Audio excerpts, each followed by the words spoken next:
Good evening, everyone. Good evening. Thank you, Steve. Welcome to tonight's meeting of the Edina City Council.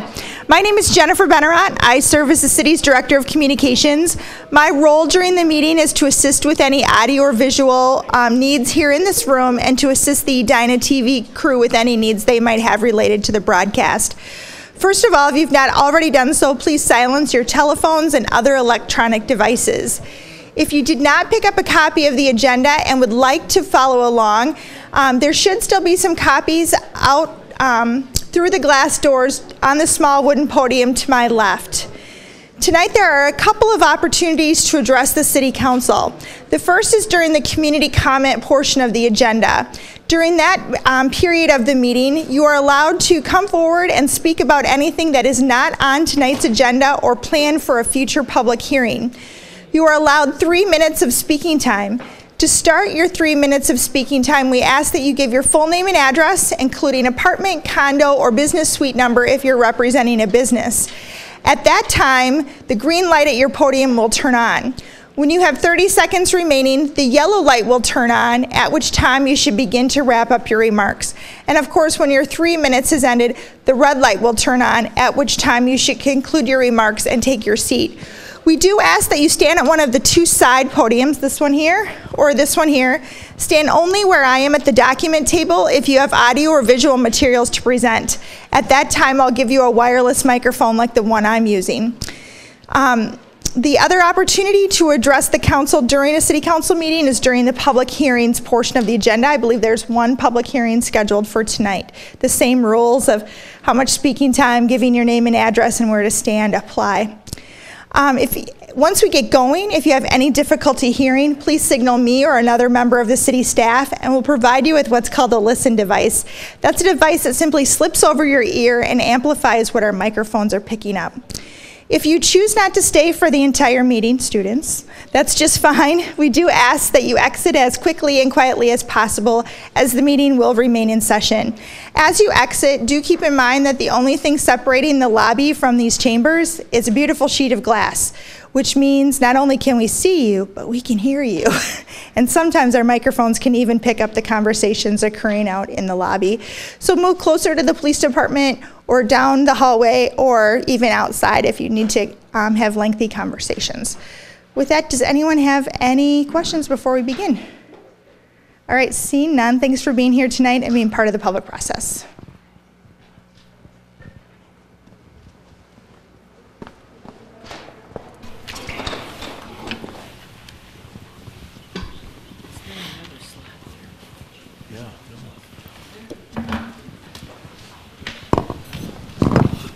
Maybe underneath this one. Okay.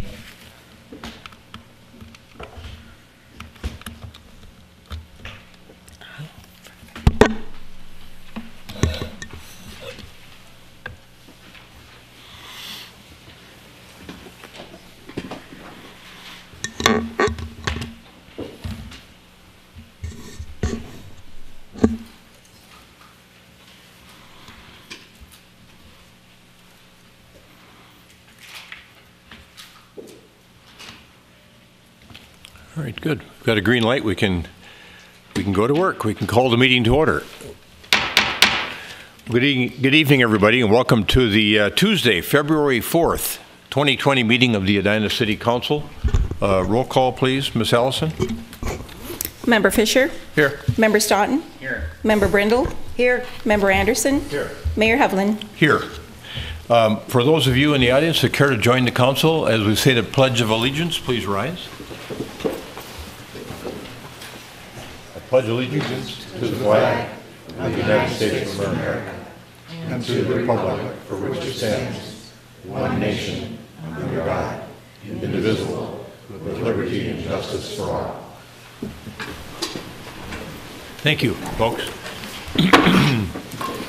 Council members, we have a form of meeting agenda in front of us this evening. Is there anyone that wishes to modify the agenda in any fashion? Or Manager Neal, anything? Yes, Your Honor.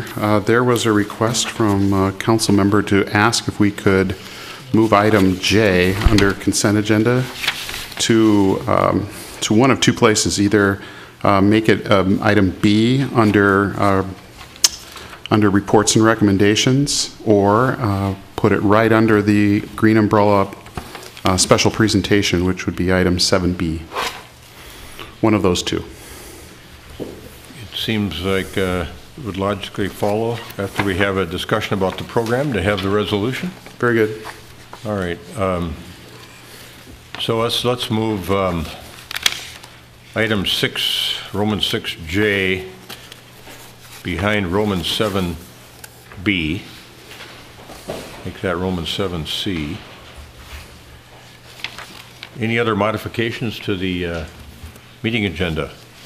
With that one modification being discussed, is there a motion to adopt the amended agenda as discussed? So moved. Second. We got a motion and a second to adopt the amended agenda as discussed. Any further discussion? All those in favor say aye. Aye. Opposed? Carried. And now, community comment. Is there anyone in the audience, before we get into the main body of work of the council, anyone in the audience who wishes to come forward and address the council on a matter of concern to them? All right, and I see we've got a good number of students in the audience this evening. Where are you? What's your class? What school are you from? All right, all the same class? Yeah, all right, good. Well, thanks for joining us. And every meeting we have the city manager make comments in response to the community comments that were made 2 weeks ago. Obviously, 2 weeks from now, we're not going to have any of that sort of work to be done, but 2 weeks ago we had some community comment, and Manager Neal, do you want to cover your comments? Thank you, Your Honor. We had one community comment at our meeting on January 22nd, but offered two different comments on two subjects.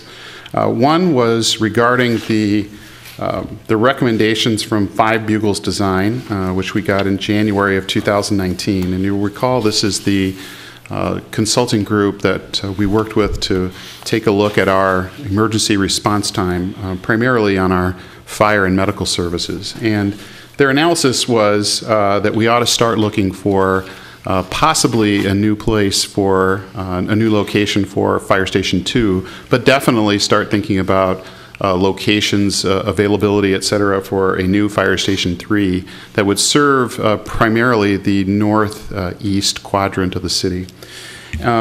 There's been some discussion, I think, online and in the community about the imminent nature of should we be building Fire Station 3 tomorrow, and that is not at all what the study told us. The study told us that 86% of the time, the last time this was measured, response time, 86% of the time our response was within standard.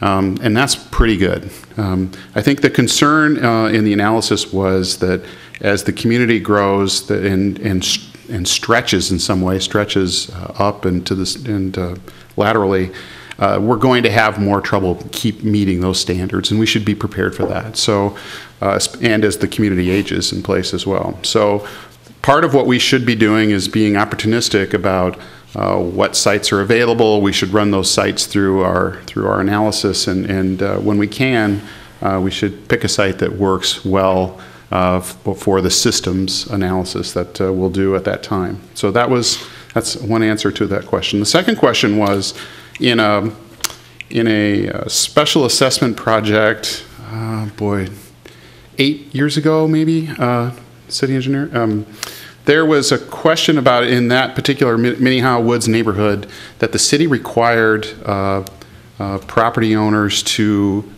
repair and replace the sewer lateral, their private sewer lateral, all the way out to the middle of the street. And we don't do that anymore. And so there was a question about why did we do it then and why don't we do it today?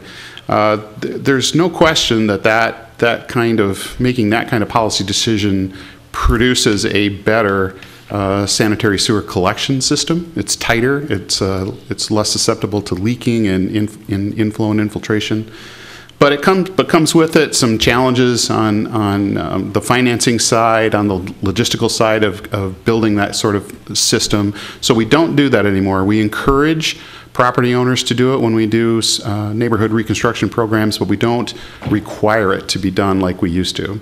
And there was a question about why we why we changed, and that's really the reason why we changed. All right, good.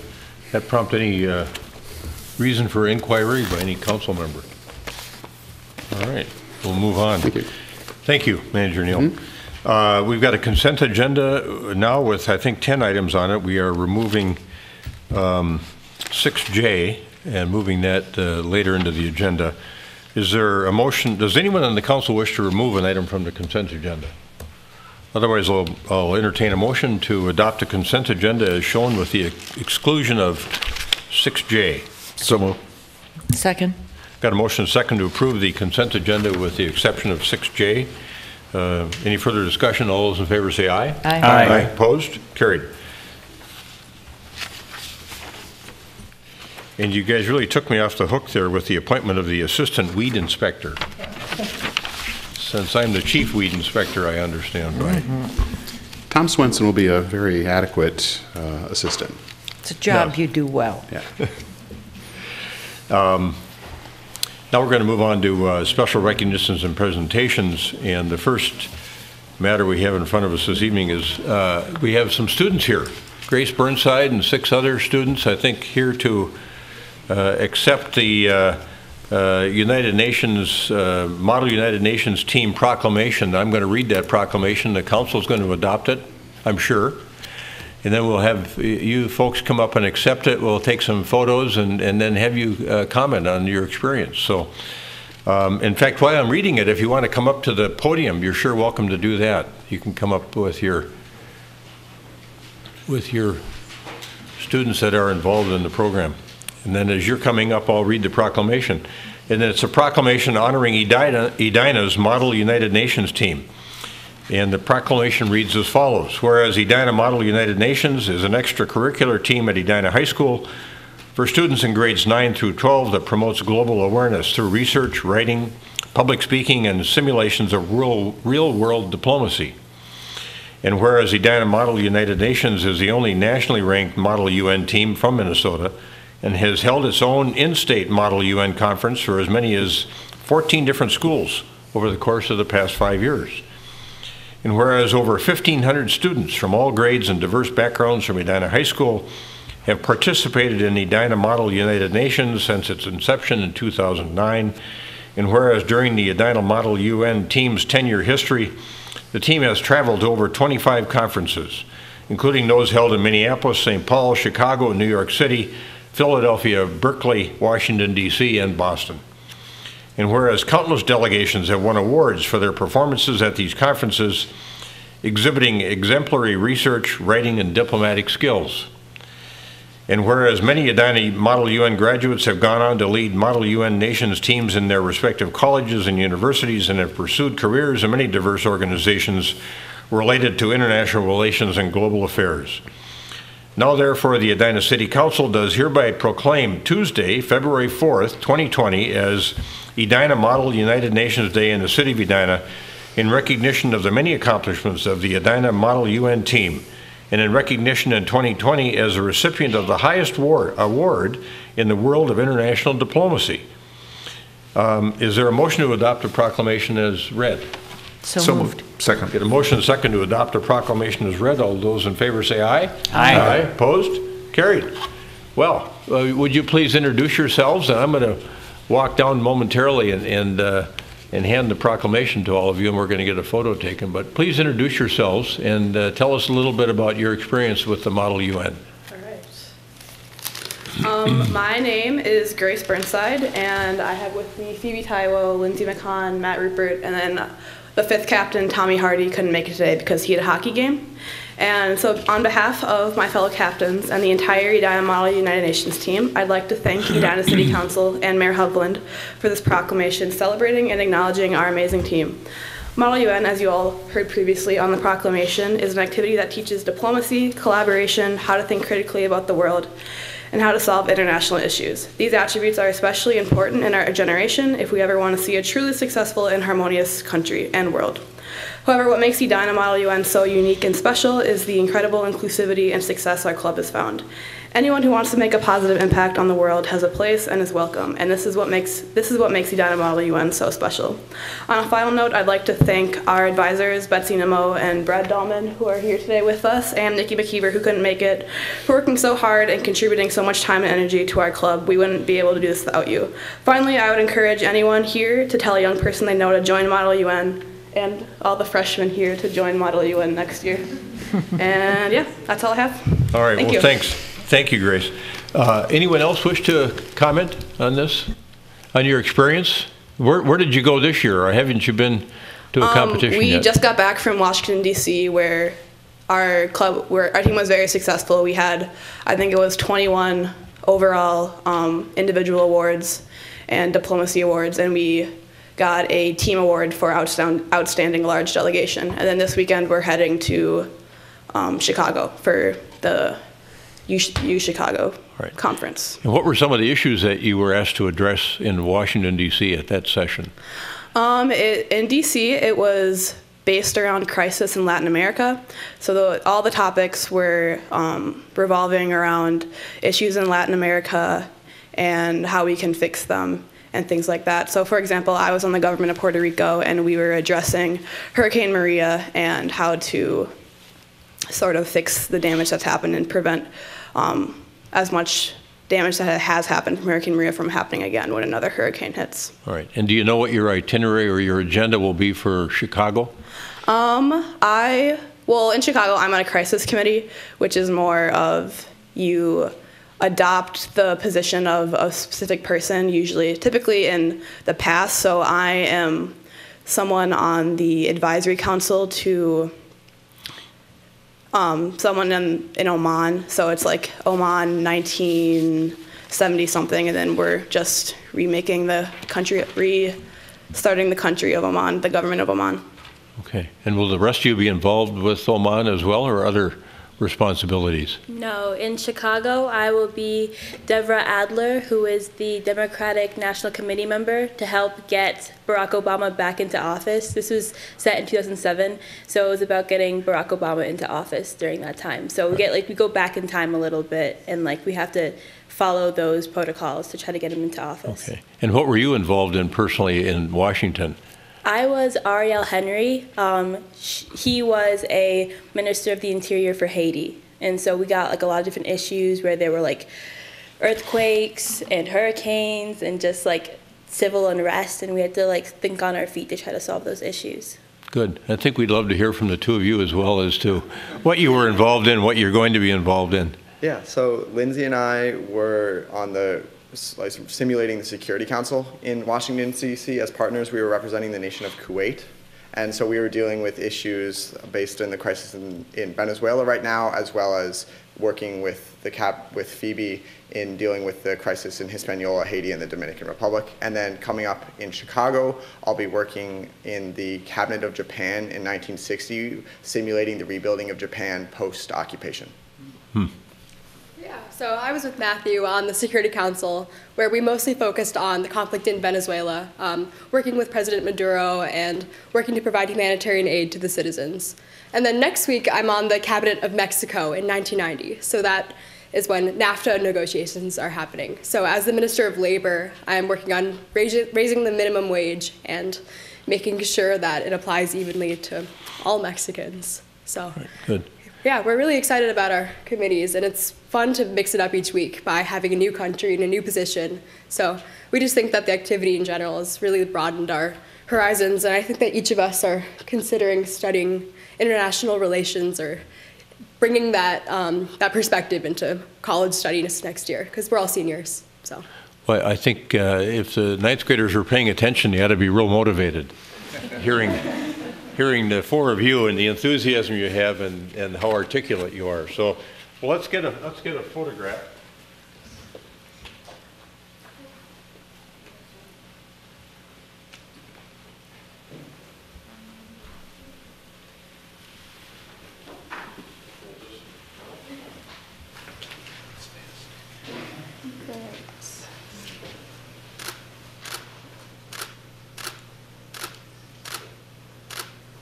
Thank you. Thank you.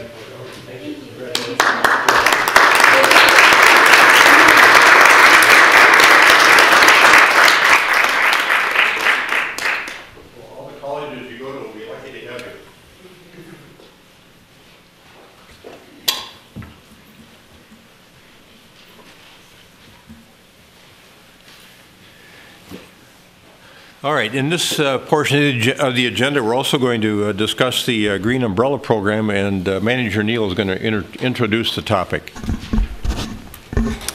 I'm actually going to introduce the topic by introducing the president of the Edina Chamber of Commerce, Lori Severson. Lori has been working on this initiative, a new initiative, for quite some time now, and it's getting ready to be kind of rolled out publicly, and you're one of the first audiences I think in the community that gets to hear a little bit more about it tonight. So we're happy you're here. Thank you very much. Thank you for having me. Joining me this evening, I have Shelley Loberg, who is Vice President of the Edina Chamber of Commerce and Explore Edina. So Shelley is more than happy to answer any questions as well. I'm here to provide just a very brief overview of where we are on Green Umbrella. As many of you know, this project has been long in coming. We've been working on it for more than 2 years, and I'm excited to announce that all of our planning and hard work is finally paying off, and we are ready to launch Green Umbrella. For those of you who are unaware, the name Green Umbrella, I want to just give you a little bit of information around that.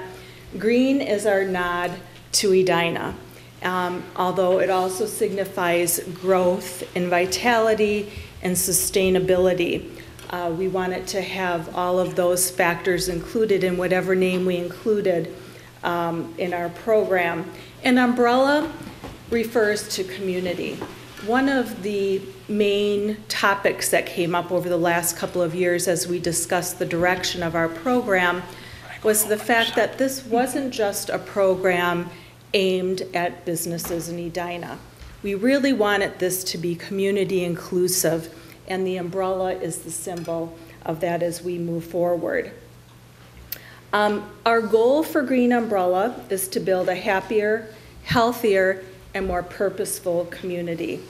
And to help us accomplish that, we have created 6 components of Green Umbrella, and I think you have the information in your packet. I'll just very briefly review those. Accelerate. This is the creation of a business accelerator here in our community, where we're going to be working with startups and midstream businesses that are involved in any well-being type of business. Not just med tech, but the larger umbrella, so to speak, of well-being. And then we're also going to be looking at IoT and software as one of the vertical focuses. Our primary supporters in this endeavor are Minnesota State University Mankato and their Office of Strategic Partnerships, along with Microsoft. For those of you who are not aware, the Microsoft Technology Centers throughout the country, each of them have a different area of focus. Here in Edina, their focus is healthcare and retail, interestingly enough. And Minnesota State Mankato also has a very strong healthcare focus. So that, in addition to our well-being focus, makes a perfect tripod for our accelerator program. I was also up in Winnipeg, Canada last week, and we have the potential of developing a very strong relationship with Canada. And what we'd like to do is bring some of their successful businesses here to Edina to start their business in the United States, but call Edina home. And we're looking at hopefully bringing 3 of those businesses down over the next year.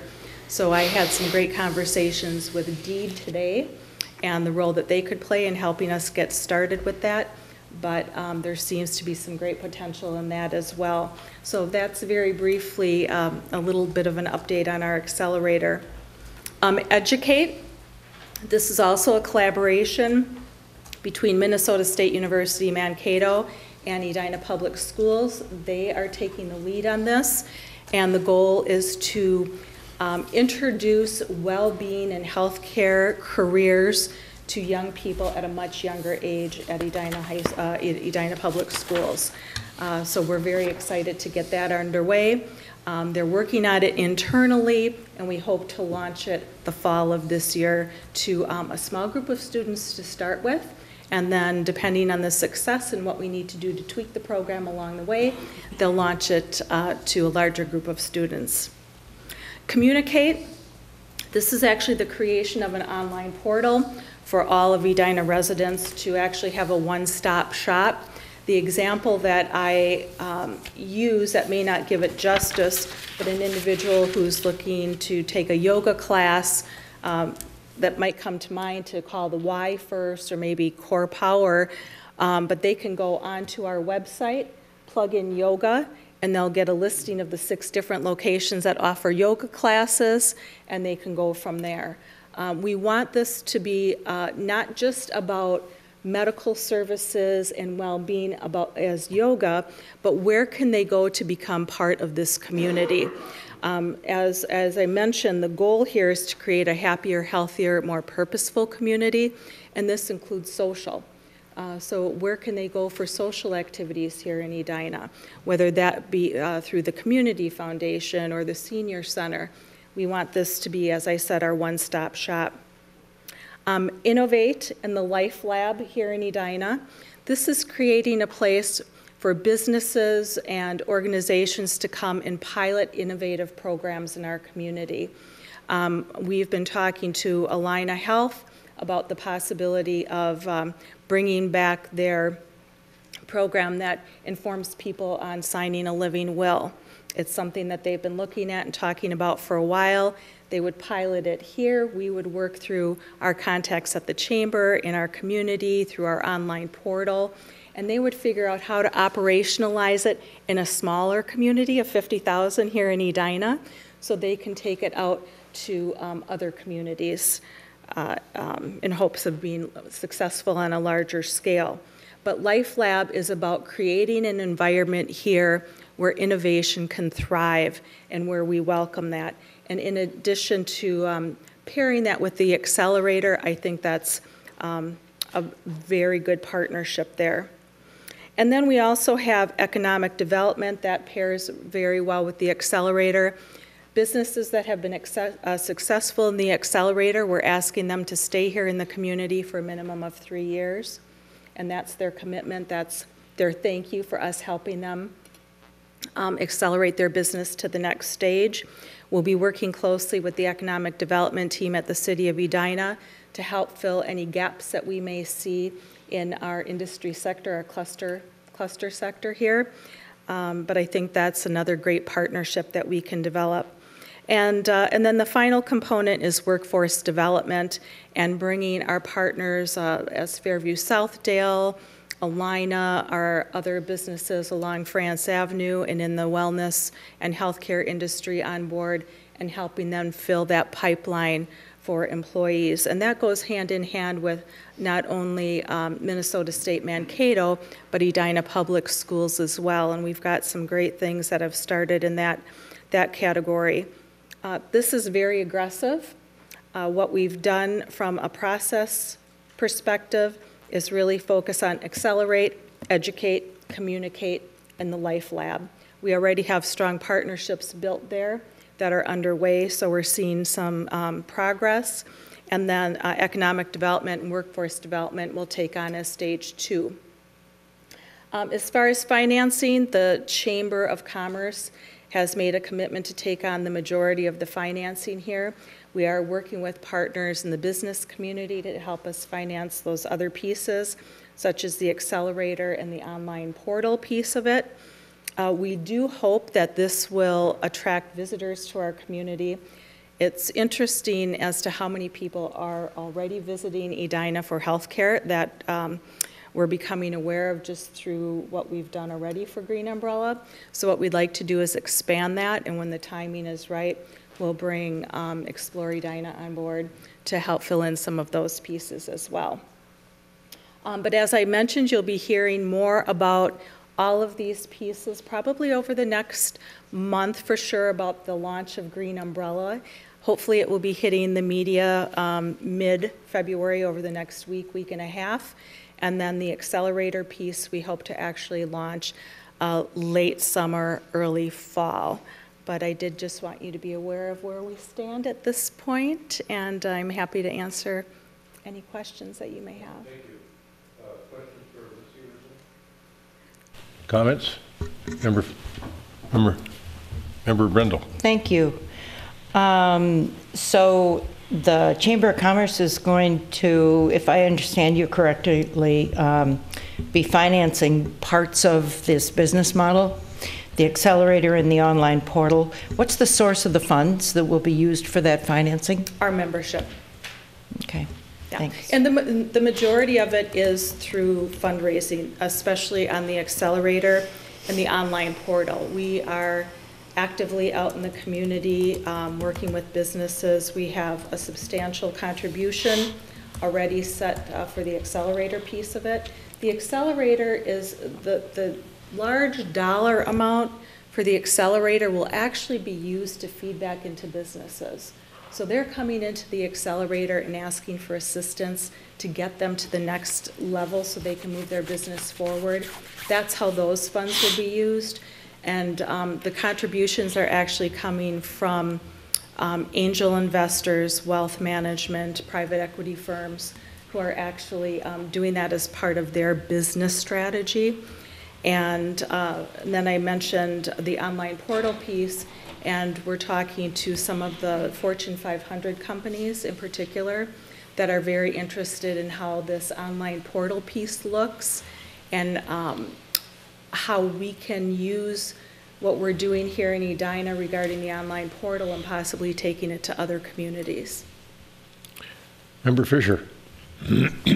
I don't really have a lot of questions. I was able to spend a little time with Lori several weeks ago and learn a little bit more about this firsthand, and was able to ask a lot of questions. We probably spent an hour and a half talking about just what you presented here.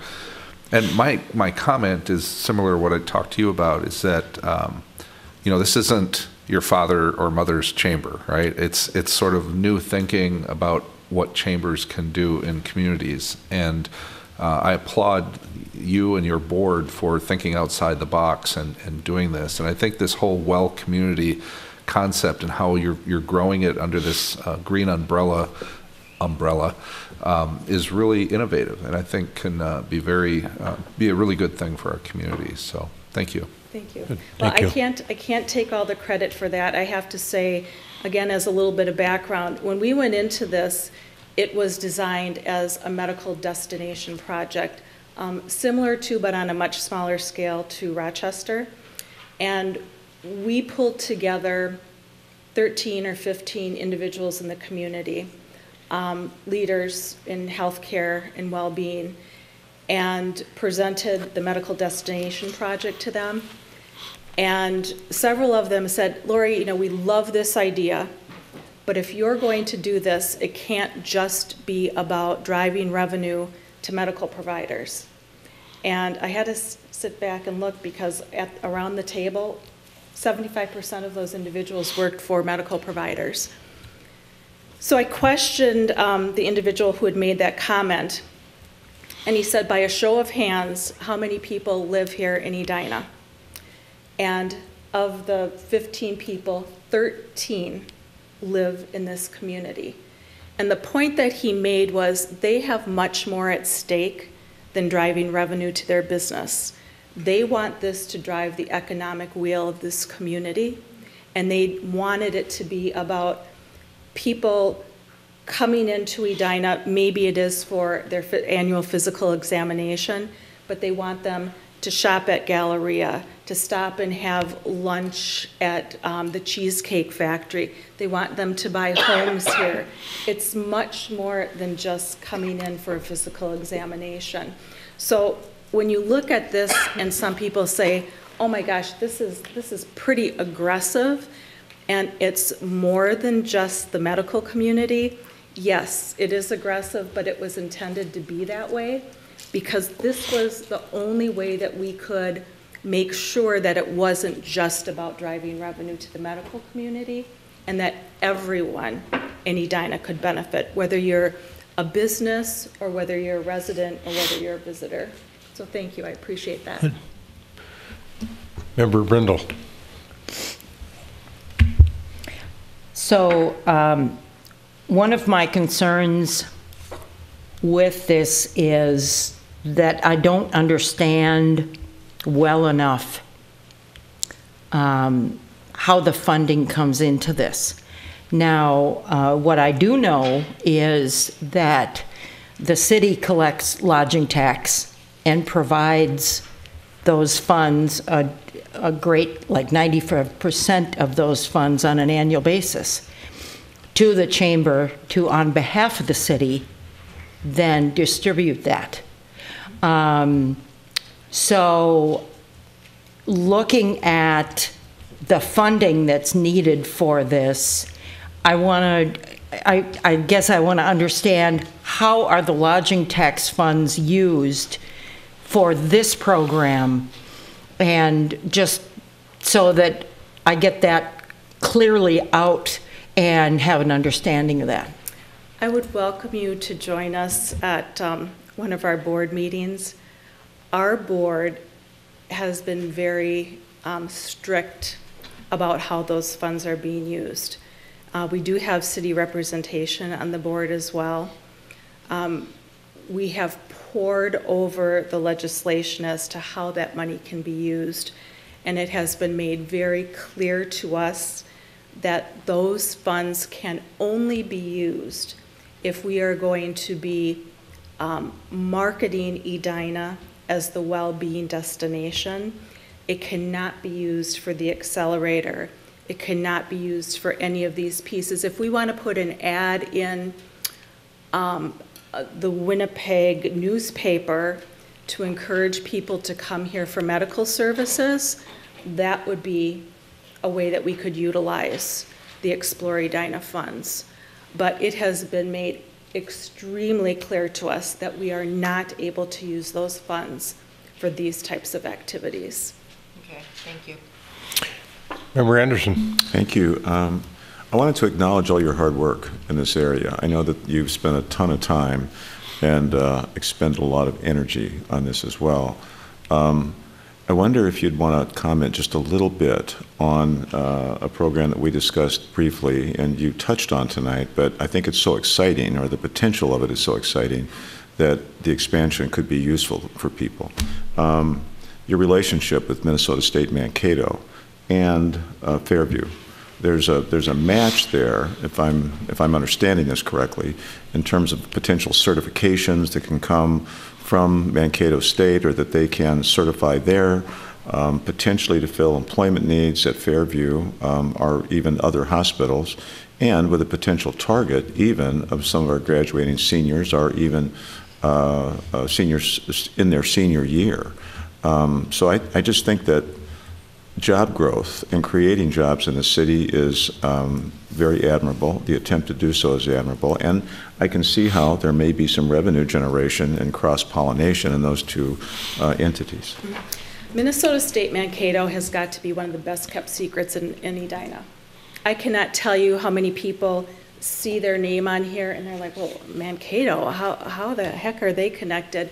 Well, they happen to have a campus literally a stone's throw from the Chamber's office. They stepped up to the plate immediately and wanted to make sure that they were a partner in this. And the way they fit into that whole workforce development piece is that they may be a 4-year institution, but they also realize that their environment's changing. And they are working very closely with Edina Public Schools to create additional 2-year certificate programs for kids that are coming out of Edina High School. But in addition to that, looking at ways that high school students can obtain college credit while they're in high school. So that's part of the whole program that's being created right now. And whether it be Fairview or Alina or any of the offices along France Avenue, when you think about the ecosystem that we have here, just as an example, 66 West, the residents there, to create a scholarship program to allow them to go basically down the block to Minnesota State, take healthcare courses there. While they're taking those courses, internship down the block the other direction back to Fairview, and then once they get their certificate, or whether it's a 4-year degree, whatever it would be, they're guaranteed a job at Fairview. This is all within a mile radius and then we have an opportunity to keep those individuals here in our community. So it is about Mankato and it's about Fairview, but as I mentioned, when we put these pieces together, what we really are trying to do is create a puzzle and have all of those pieces fit, and when it fits, it looks like this community. We have everything that we need here to be successful. There are going to be some cases where we have to go outside of Edina, but I refer to us as Goldilocks and the Three Bears. We're not as large as a Minneapolis, where sometimes it's very difficult to turn the ship around and work through the system and get things to work and create those partnerships. But we're not as small as some of the smaller communities, maybe like an Excelsior or something like that, where you have to go outside of your community to have all of the pieces for the program to be successful. We're a community of 50,000 and we have all of the pieces right here, which is very unique. And the other unique piece is that the individuals and the organizations that we have here, they all want to make this work. And they're all excited about it, and they're willing to enter into these creative partnerships. They won't do the work just for the sake of doing the work. They want it to be unique and different.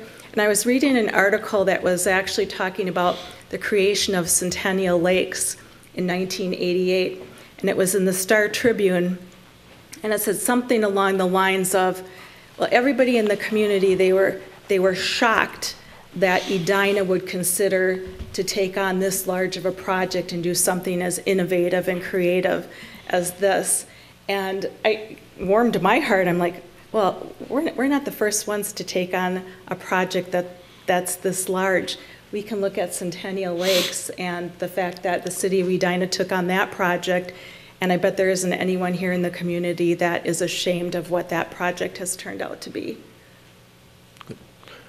Well, having observed you more closely than I guess my colleagues have been able to, because I'm attending some of these meetings and hearing you talk about the things that you're working on to develop this well-being, wellness concept has really been fascinating. And I commend you for your innovation and your dedication, because as you think about trying to improve the quality of people's lives in our community, all the way from the branding of Green Umbrella to what's within that canopy and what you develop in terms of well-being over time, those things may shift because it's kind of tricky intellectual terrain as you go about trying to figure out what's going to work here, what's going to make us known as a community of well-being and wellness. And I think you're off to a great start, and you've got some good partners, and we look forward to seeing what's going to happen here. And I want to thank the Chamber, too, for allowing you to do all this work. And Ms. Loberg, thanks for taking over some of those responsibilities at the Chamber to free up Lori to do some of these things that I think are really beneficial to our entire community. And I think Mike Fisher said it well, to have the Chamber now looking in a new direction from the traditional things that chambers do, to be on the cutting edge of something like a concept of wellness or well-being it's really remarkable, and I commend the Chamber Board as well. Thank you very much. Thank you. Manager Neal, any comments? Okay, thanks. Good. I've got a borrowed computer here that just went quiet on me. We've got a resolution 2021-21, which is support for the Green Umbrella Program. Is there anyone on the council that cares to make a motion to adopt that resolution? So moved. Second. Got a motion second to adopt resolution 2020-21, which is support for the Green Umbrella Program. Any further discussion? All those in favor of adopting the resolution say aye. Aye. Aye. Opposed? Carried. Thank you. Thanks to both of you for coming this evening. And we will, many of us will see both of you at the Chamber Gala event, I think, on Saturday night. Yeah. Thank you.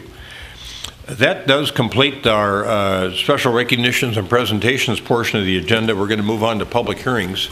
We have only one public hearing matter this evening, and our clerk, Sharon Allison, has this matter, and it is a request for a new on-sale intoxicating and Sunday sale liquor license for Eclectic Culinary Concepts, DBA Pajarito, excuse me. You're going to help me with the pronunciation. Pajarito. Pajarito. I was closer the first time. Pajarito. Yes. Thank you. Mayor, council members, this is a public hearing is required by our alcoholic beverages ordinance for you to consider the approval of the on-sale intoxicating and Sunday liquor license for Pajarito. We have in attendance tonight Stephen Hess, chef and owner of Pajarito, and he's available to answer any questions that you may have. Okay. Mr. Hess? Yeah. We're going to deal with this license issue, but this is also a chance to promote the new restaurant to Edina. And that's, yep. That's really I'm Steve Hesse, the chef and owner of Pajarito. This will be our second location, and we're super excited. And we've been looking for over a year for a spot on the west side of the cities, and this one came up, and we're really, really excited. So. Yeah. So tell us a little bit about the menu and what's that? Tell us a little bit about your menu. So we're a contemporary Mexican. So we do a lot of everything's made from scratch. Our tortillas, all our meats. We have wood fire ovens, craft cocktails, beer, wine, etc. So we have a spot right now on West 7th in St. Paul, and we've been open a little over 3 years now, and now we're ready to move for our second spot. So. And what's the timing of the opening? Well, we are hoping to get done by the end of the month. We had a little snafu with some architectural stuff, so we submitted those plans last week, so hopefully we'll hear in the next couple days, and then we're a few weeks out after we get the final permit, so we're starting to hire, and we'll have about 40 staff members, so it'll be fun. Good. Questions for Mr. Hesse? So where on 50th? I'm trying to we're in the old Matsumiya space, in the old Tejas. Wonderful. Yep. Wonderful. Terrific. Well, welcome. Well, thank you very much. Appreciate it. All right. We've got is there a motion to approve the new on-sale intoxicating and Sunday sale liquor license for Eclectic Culinary Concepts? Mr. Mayor, it is actually a public hearing. Thank you. It is a public hearing. Channeling for Roger. And thanks for kind of hanging over me. Really alert, it was like a voice from above. Thank you. This is a public hearing matter. I'm going to open it up now for public testimony. Is there anyone in the audience that wishes to come forward and testify regarding this matter? This is what happens when you get a head cold. You go at about 50%. Okay. Anyone wish to testify? I'll make a motion to close the public hearing. All right. Second. We got a motion second to close the public hearing. Any further discussion? All those in favor of closing the public hearing, say aye. Aye. Aye. Opposed? Carried. Now, on to the motion approving the new on-sale intoxicating and Sunday sale liquor license for Eclectic Culinary Concepts, Inc., DBA Pajarito. Pajarito. It's all right. Everybody messes it up. It means little bird in Spanish, and my wife calls my two little girls little birds, so that's where it came from. Aww. All right. I like it. Very cute. All right. This is the, is there a motion? I'll move approval. Is there a second? Second. All right. We've got a motion and a second to approve the issuance of the on-sale intoxicating and Sunday sale liquor license for Pajarito. Any further discussion? I'll get it. I'll get there. All right. It's all right. I'll be there One too. of our business partners still calls it Pajarito, so it's fine.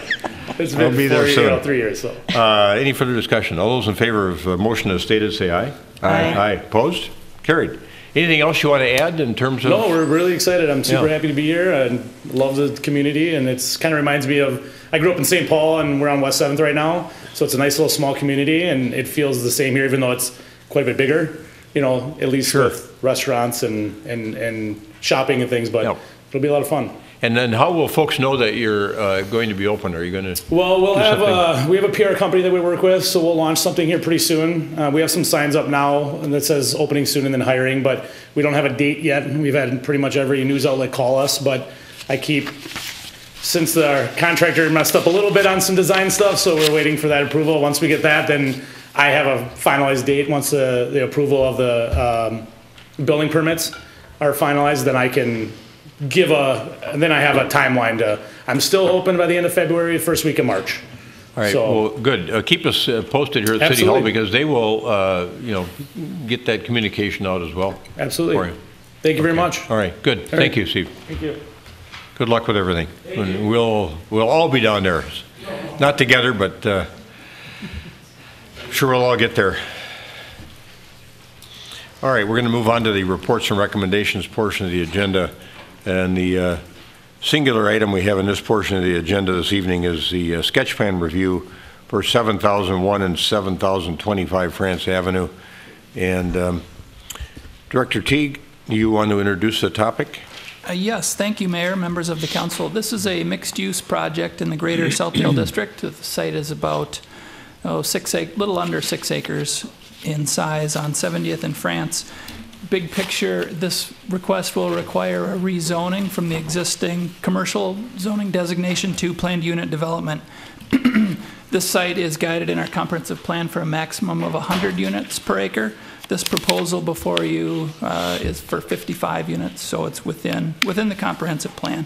Some of the key features, they are suggesting district parking, which is recommended in our Southdale District Plan and the design experience guidelines, of a minimum of at least 75 district parking spaces. So given the location here close to the Galleria, could be important for the city. Mick Johnson of AFO has also provided a review that was included in your packet with some comments and recommendations. But with that, the Ryan team is here to present the detail of the project. So I'll introduce Carl Runk, and he'll introduce his development team. Good. Thank you, Director Teague. Mr. Runk, welcome. Good evening.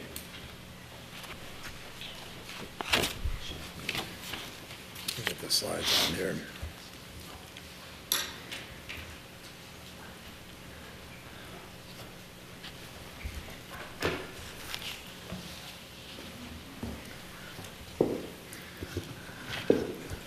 So, council members, I'm Carl Runk with Ryan Companies, developer of the project with Ryan Companies. I'm joined by Josh Ekstrand, the design architect from Ryan, and Terry Menark from Confluence, who is the landscape architect in the project again. We were last in front of you in July, and we took all your comments to heart and spent a considerable time the rest of last summer and fall figuring out how to address your comments and incorporate them in a redesign to come back to sketch plan now a second time for this site, which is a very important redevelopment site to live up to the new standards you're holding us to for the SELTA area guidelines. We all know the site and context here, and we'll jump ahead to before and after, because I think this is what's really meaningful to show that we heard you and we incorporated comments into this design. And we're going to have an animation that we already emailed you in advance, but we'll show you again to talk through it. But we have gone from comments such as, this feels like 4 different projects with no cohesive vision. We didn't conform 100% to the street typologies of the experience guidelines. It didn't appear to be pedestrian friendly. The promenade appeared to be a part of the housing project and not accessible to the public as a true public amenity. We heard that the corner really lacked an architectural feature or significance at 70th and France. We heard the desire for more height for the retail and density for the rest of the site. We heard we want less surface parking. It looks too suburban. And we want US Bank to be more prominent. So we took that to heart and we tried to bridge everything that you asked for with what's on the right image and what we're going to talk about tonight in more detail on bridging the future of what your hopes and dreams are and expectations you're holding us to for this district and how to make that work today, to get started on a project we can execute today. With a significant amount of enhanced public realm, an internal public plaza that really serves as a room when you see the animation and we talk through it. This truly becomes an outdoor space to be programmed and used for the human experience. Importantly, on France Avenue on 70th, we strictly conform to the typologies. We're now at 50 feet setbacks on France, no longer 35 feet, we're at 50 feet. We're no longer at 30-foot-5 height buildings, we're at 60-foot height building at the corner, which conforms 100% to the typology. We celebrated the corner with some massing studies. We haven't advanced the architecture 100% because we're working on that if we get a good read from you tonight. to come back later this spring with fully developed architecture for the corner building and the rest of the buildings. Adding that density did require additional parking. These buildings don't work unless we have enough parking. This site is still suburban. It's not urban where we can build no parking. So we've now proposed to add a lot of parking underground, so it's not visible. We've also screened more parking than last time in terms of rotating the U.S. Bank branch. U.S. Bank isn't here, but they're supportive of rotating their branch of the future they want to do here. They also agreed to detach their drive-through to the back of the site. So someday when the consumers at U.S. Bank don't need drive-throughs as much, that could come down and it could be programmed as another use.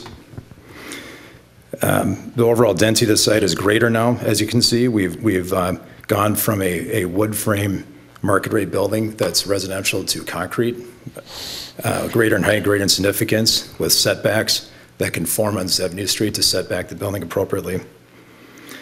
So we're really asking for your support tonight and other comments you might have on what we've come up with, but we'll look forward to your question and answer part of this, and I'll turn over to Josh.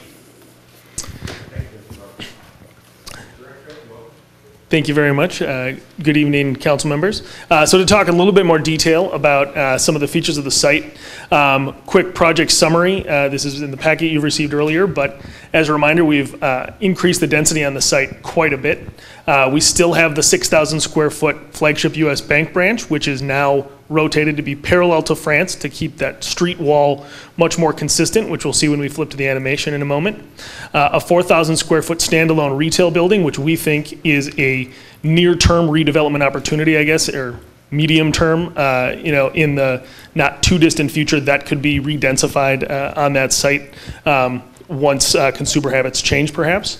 A 45,000 square foot corner commercial building, so certainly active use on the ground floor that is accessible both from France and from the internal court area of the site. We have now changed construction types and are proposing a tower on the northeast corner of the site with 225 market rate multifamily units, and have slightly enlarged the workforce housing on the southeast corner to be up to 90 units now. And then, as Carl mentioned, a significant amount of district parking both at grade and below grade, which I'll talk through in more detail. So the animation,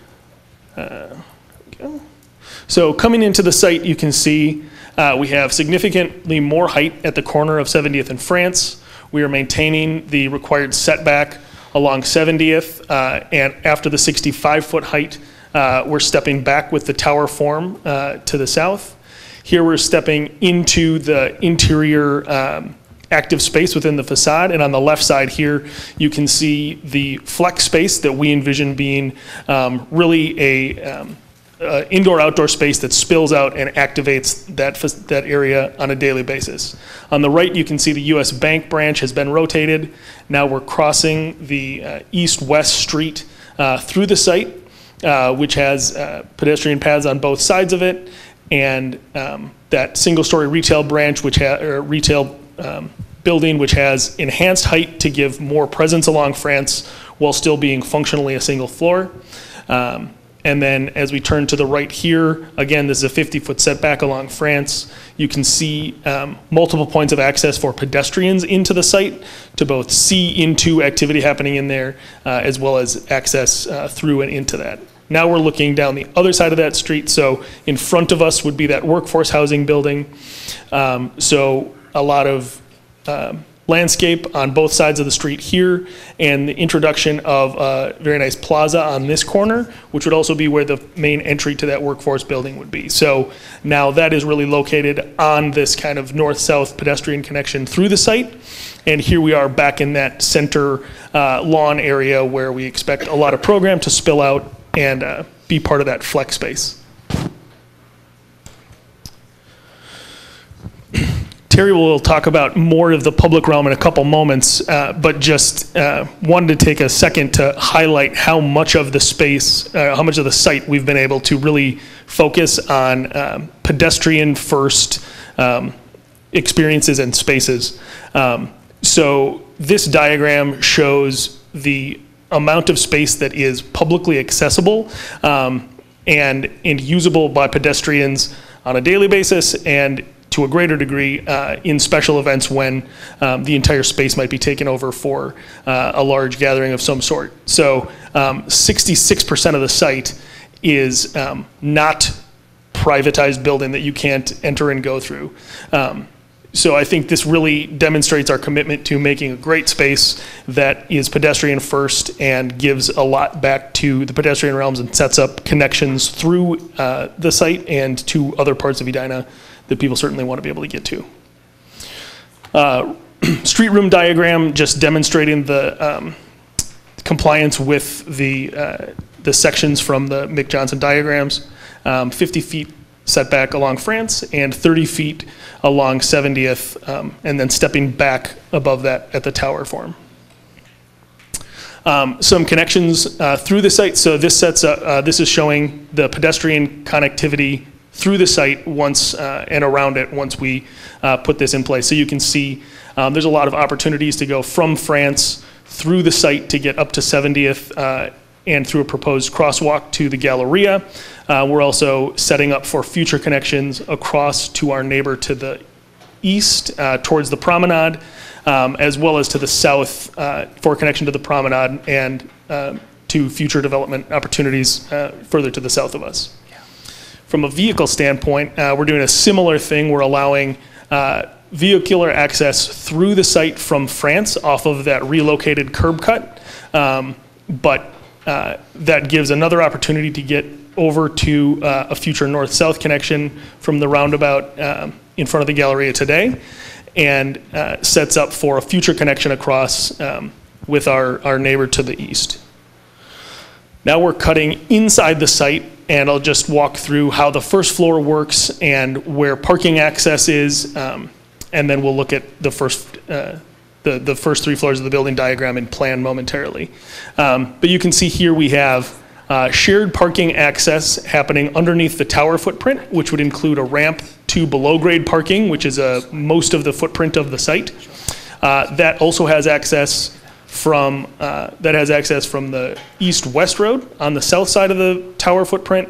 It has access from the north-south road on the east side, and it has access through this Woonerf condition that has enhanced paving and is really kind of a pedestrian-first environment that cars can inhabit to come through some parking that is convenience parking for the retail uses along France, and then connects to the parking garage that goes below grade or at grade within that. You can see the US Bank branch on the south side of the site, that single-story retail building, and then the first floor of that commercial building with active uses all along it, continuing on to the active uses along 70th on the first floor of the multifamily tower. And then that flex space in the center of the site, which is accessible from all sides, including parking on this side, as well as from the pedestrian experience in the center of the site. Looking down in plan, in the middle of the screen is the at-grade condition, so kind of just what I talked through, but you can see how that paving pattern and sort of plaza condition really permeates the site, and you can imagine if you closed this off so that cars were not allowed through it for a special event, it would feel just like one expansive plaza. And then during the day, on a typical day, it would allow for cars to park there, but certainly be comfortable to walk with, because it's a traffic calming measure to change your paving as you go into a different experience. Below grade, you can see the extents of the district parking that we're proposing, which would be accessible from the ramp coming down right here, and then would have elevator access into each of the buildings on the site. And then above this shared parking over here is where our private resident parking would be above grade, on 3 floors above grade within the tower podium. And then lastly, Can I interrupt you for a second? If you would go back, where is the parking for the Workforce House building?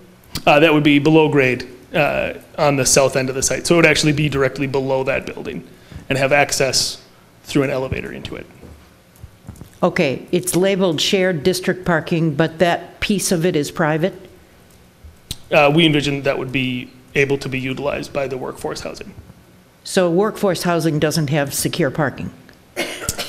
does not have dedicated parking in this Okay. diagram. That's correct. Okay. And then just some thoughts on the architectural character as we're starting to think through that. Really, want to embrace, the warmth and charm of Edina and have active and comfortable active use visible on the first floor, and make sure that the feeling of activity is very persistent within the site and engaging and pulling people in, and you can see a lot of activity happening. So these are some of the kind of thought starters for the type of architecture we envision in the building on the corner of 70th and France, and then a couple thoughts for how to deal with the podium condition at the multifamily building that steps up to the tower, so that doesn't feel like a dominant large tower coming all the way down to the base, but that it actually steps back and feels at a more pedestrian scale as you approach it at the street. And now I'll let Terry speak a little bit more to some of the public realm elements. Thanks.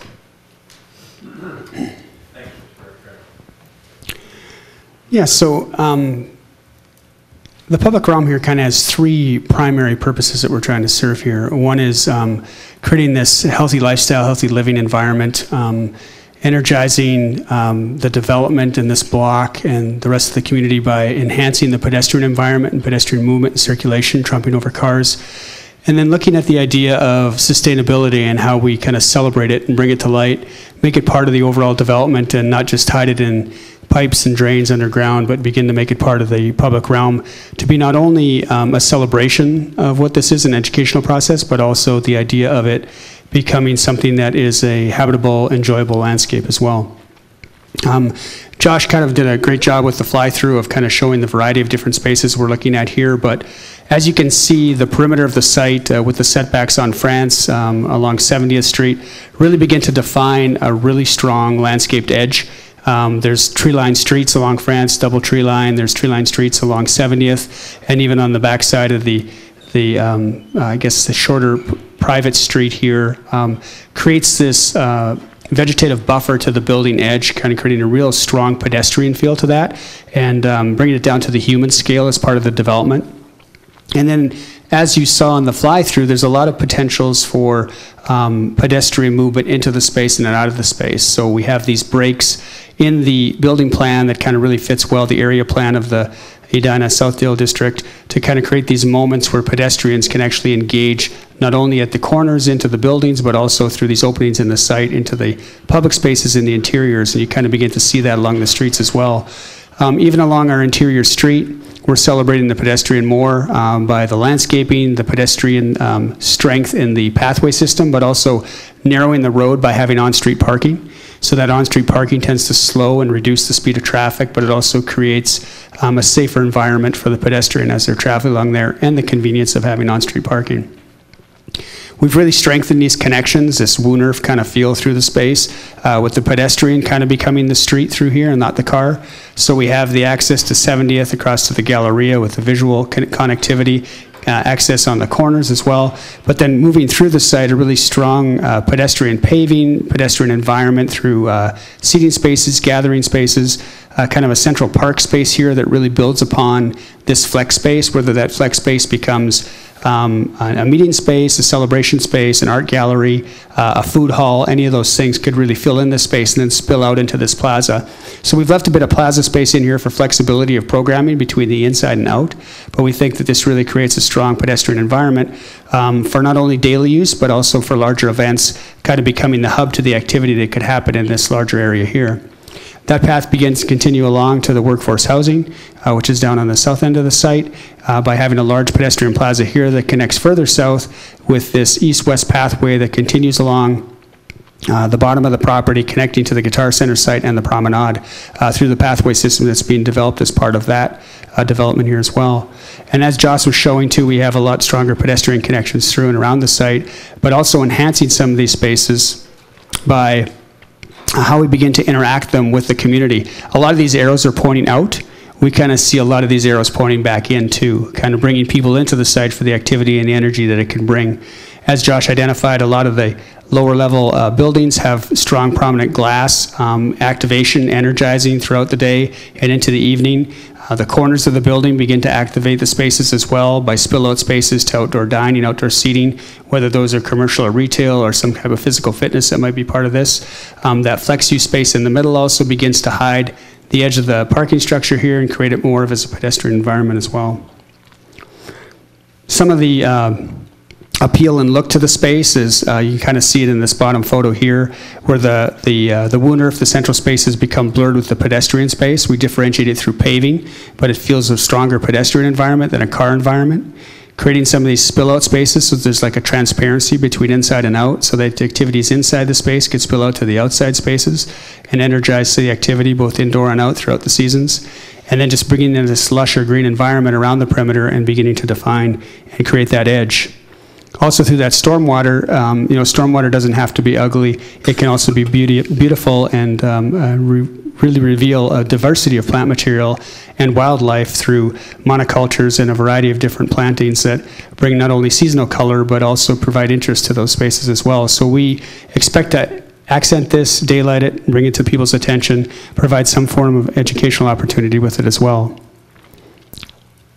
Did you want to talk about this one?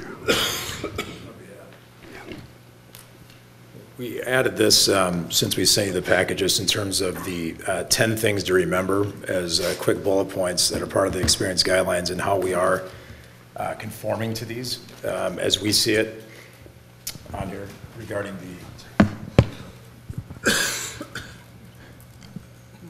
the 200 by 200 foot blocks.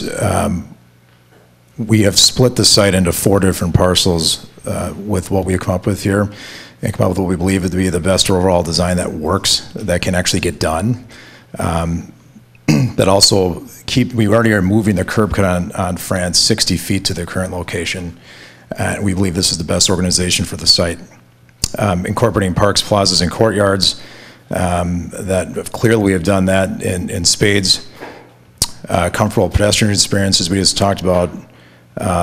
Quality of life without restricting growth, promenades, street rooms, really all of these items in our mind we have conformed to here and have set this up for future density as well, specifically along France with mixed memo, as you probably read, as well as it relates to future density that could extend all the way down France here.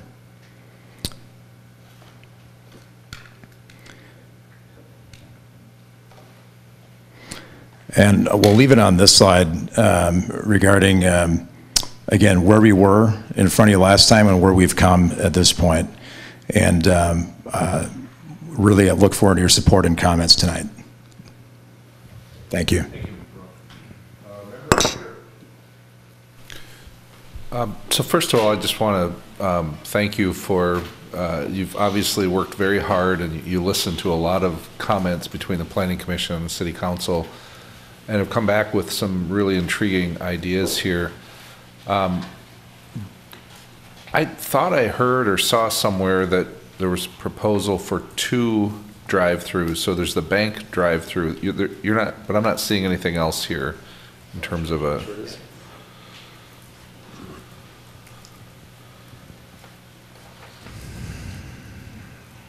The commercial building, retail building we're showing there shows a screen, fully screened from France Avenue drive-through.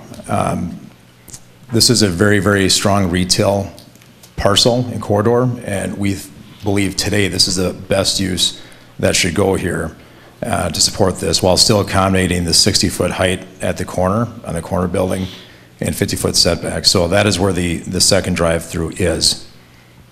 Given that this is definitely an auto location, this is not a walkable location, but we believe that this certainly introduces a human experience here that also accommodates autos to make this work and be successful. Okay.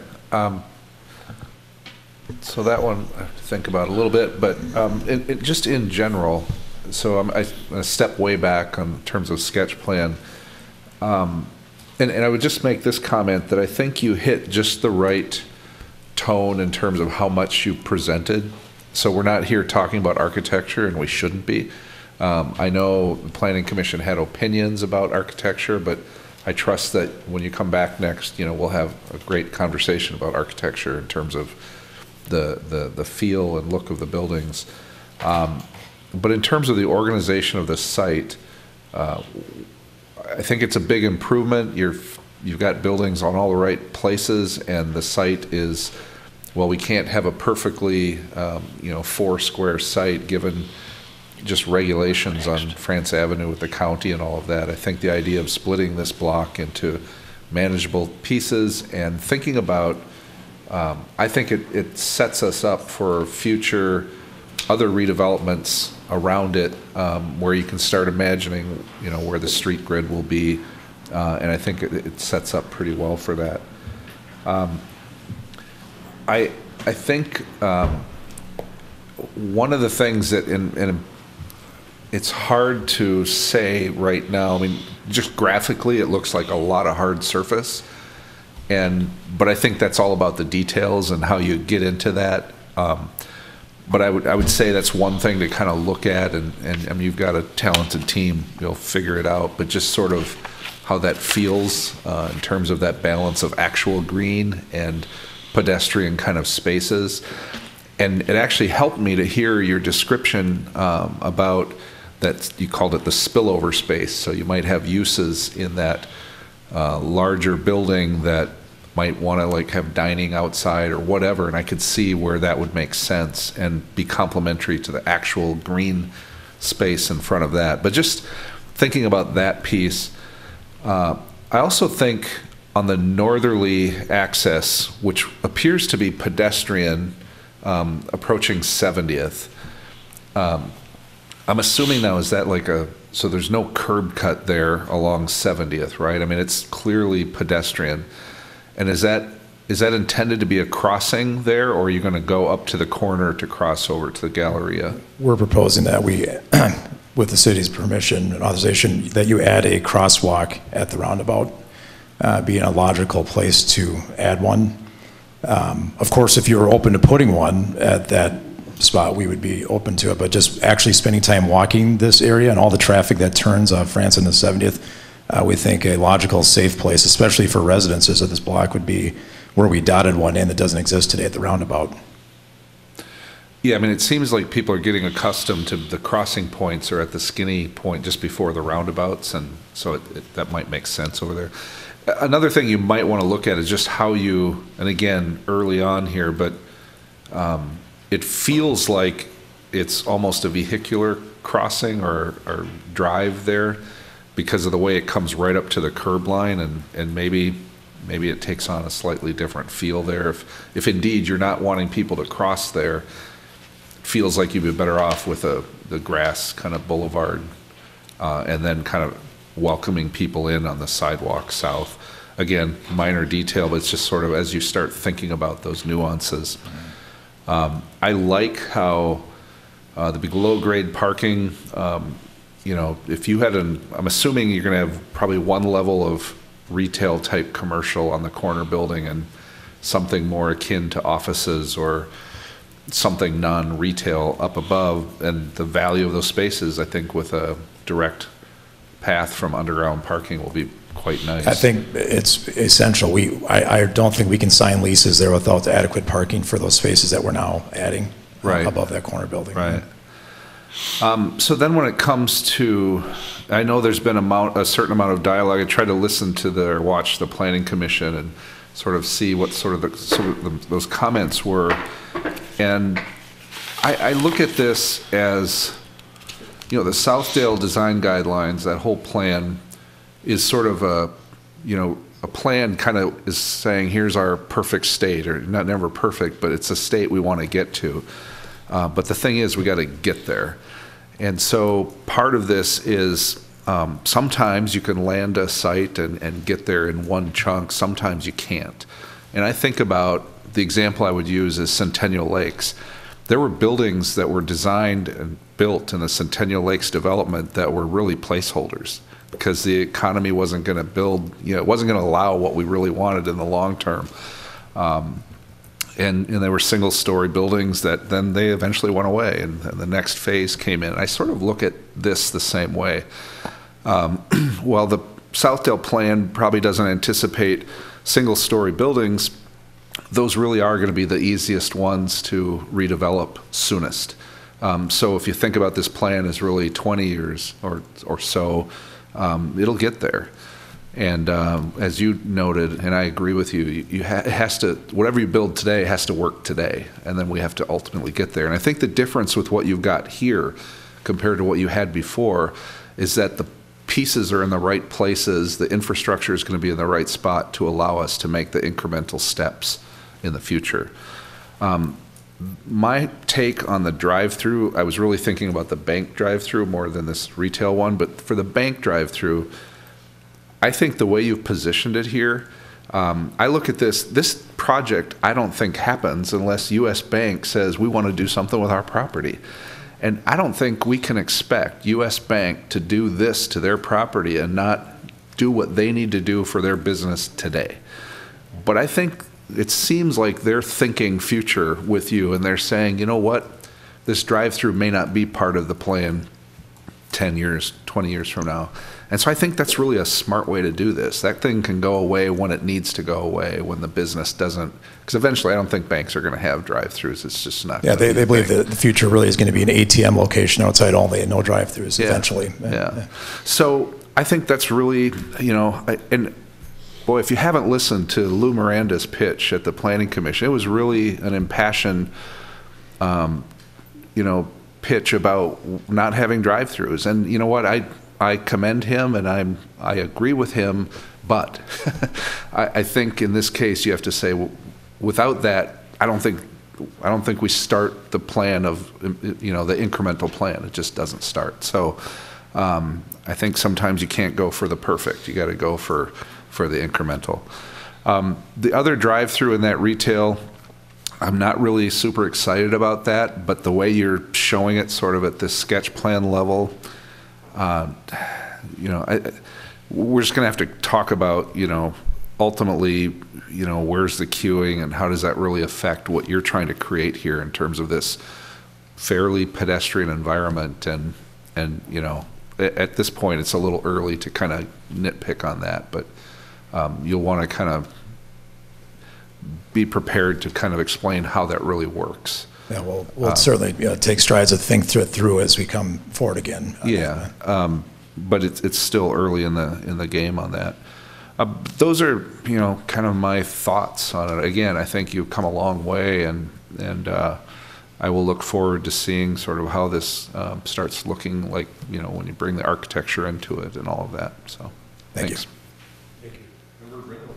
Thank you. So a comment made just at the beginning of Member Fisher's comments was, this is an auto location, not a walkable location. Would you explain that, please? I know the guidelines call for this to be 100% walkable, which we think this site is compared to other sites such as maybe Pentagon today. But in order for commercial uses to survive here and the residents to survive, we have to accommodate the car. We can't build this without sufficient parking and auto access, including convenience parking for retailers to have to survive with guests that can park out front, and we have very limited parking, and most of it's covered or hidden in structured and shared parking.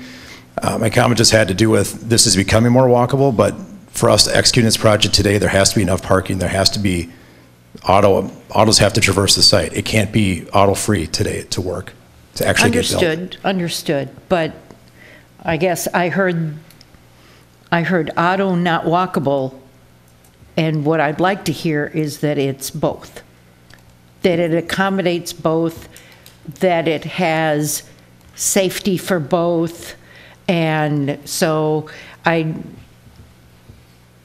to build it as an auto not walkable location is a big concern for me. So just from a conceptual point of view, I'd rather see this perceived as a location that is both accessible by the car to get to the businesses, as well as for pedestrians who are going to walk there to a destination, to one of these businesses, if they work at the Galleria, if they work at Walker Elder Suites, if they work at Room and Board, et cetera. So it needs to be accessible and walkable in that way. So I would encourage you to to think about it that way. We certainly think about that way and think that it'll be more successful doing both. That residents who will choose to live here will like the walkability you have versus other locations in Edina and Greater Southdale District, and the commercial space as well. But like you said, you have to accommodate cars as well. It can't just be one or the other. Okay. So looking at where the bank is located, it is adjacent to the parking lot at Rue de France. What are the chances that if you're at Rue de France, that you can get to the bank? Now, you walk to the bank and do some banking there, but I don't know. I have no idea if there's accessibility for the car. For example, if you're ultimately going to go that direction and you have business here and then at Rue de France and then go out, do you have to go out to France to get back in, or? I think there's, and Josh, you can correct me if I'm wrong, but there's an elevation change that would have to be accommodated for an auto connection. Okay. So when you drive down France and you look at Rue de France, it sits up a bit off the road. And so if there is a connection, certainly a pedestrian connection, we're showing it already as possible, but the auto connection, we'd have to navigate an elevation change there. Okay. All right. That's not a big deal for me. It just occurred to me. Let's see here.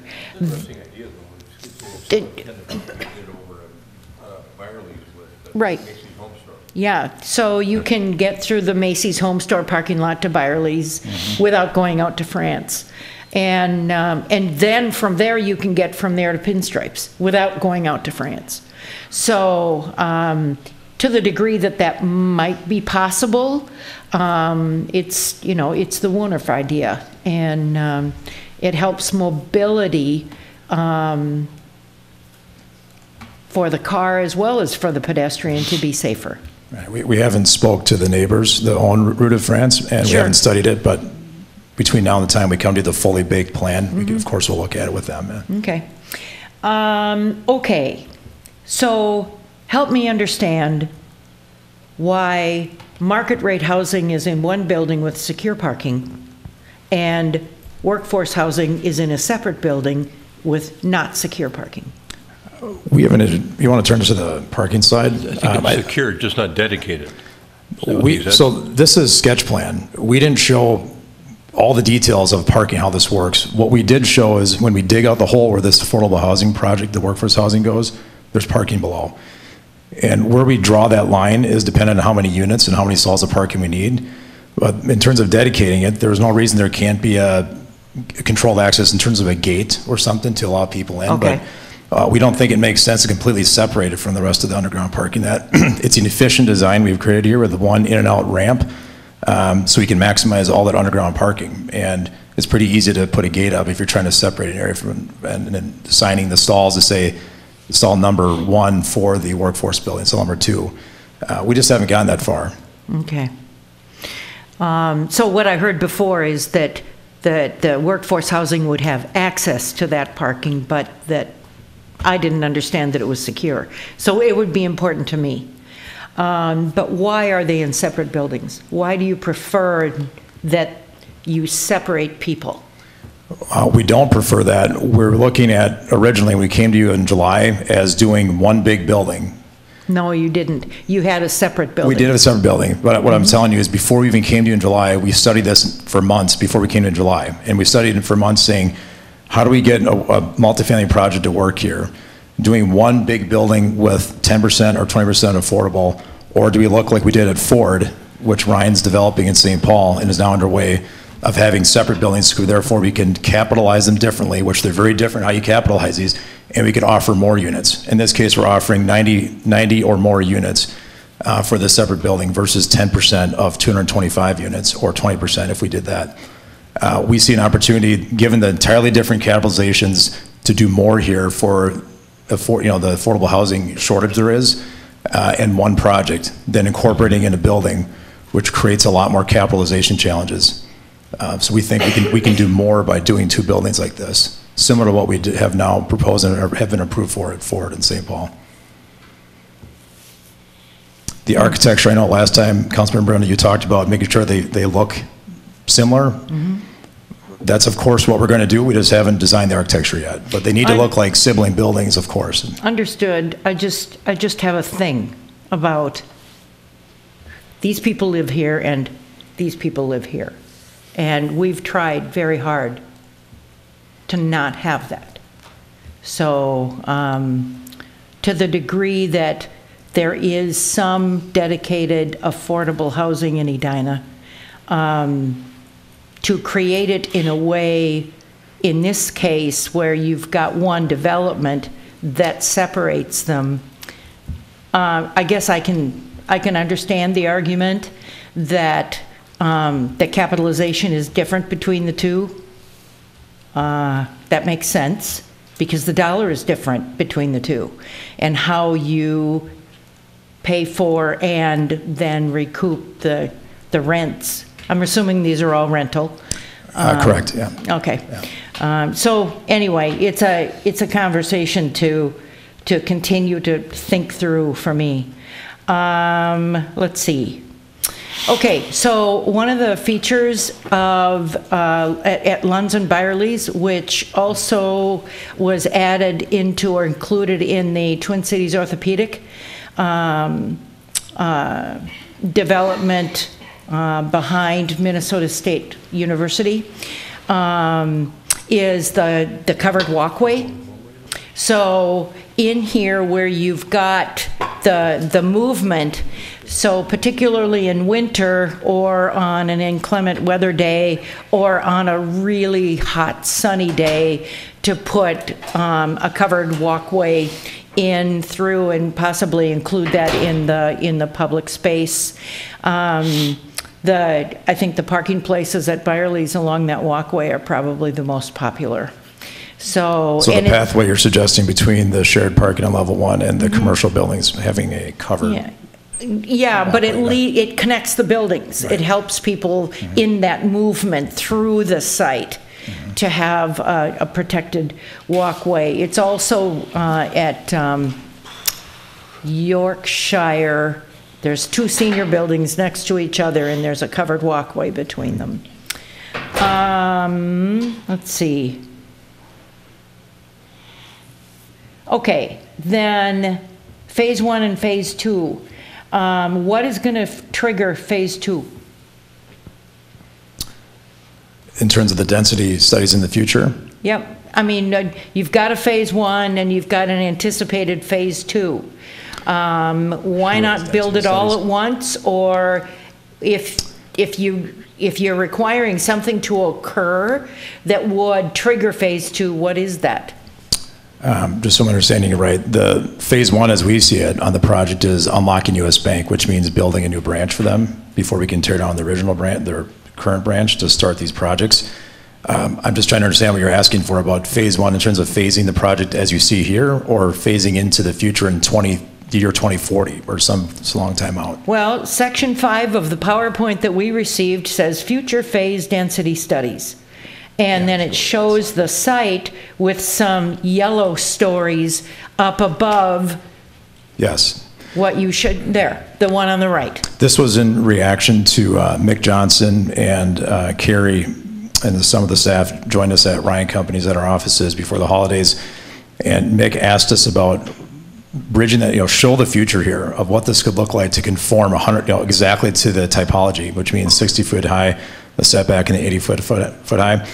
And what we showed on here then is what's possible. What's possible is that retail building, usually they sign 10 to 15 to 20 year leases, that after the lease is done, the value becomes a higher and better use that could be reconstructed as something taller like this, which could become a commercial building extension of the building that's there already, that we're proposing to do now. We're also showing a potential expansion of space on the flex space facing the parking garage. That we think it's too aggressive. It doesn't work today to add all that density right now. Retail is the highest and best use. One-story retail is the highest and best use on the street. We've come a long way from where we were to show a 3-story building with retail on the first floor and office space and commercial space above. We're proposing that long-term that could be added in terms of height and density after habits change, and this continues to densify. This neighborhood's going to look very different, we think, in 2030 and 2040 than it does today. Okay, and I see also, which I didn't notice until we're talking about it now, that the drive-through is gone in that 2040 look. Correct. Yeah. Okay, so as far as do I like what I like what I see better than I liked it before. Is this a good use of this site? I think it is. It certainly looks like it embraces the corner.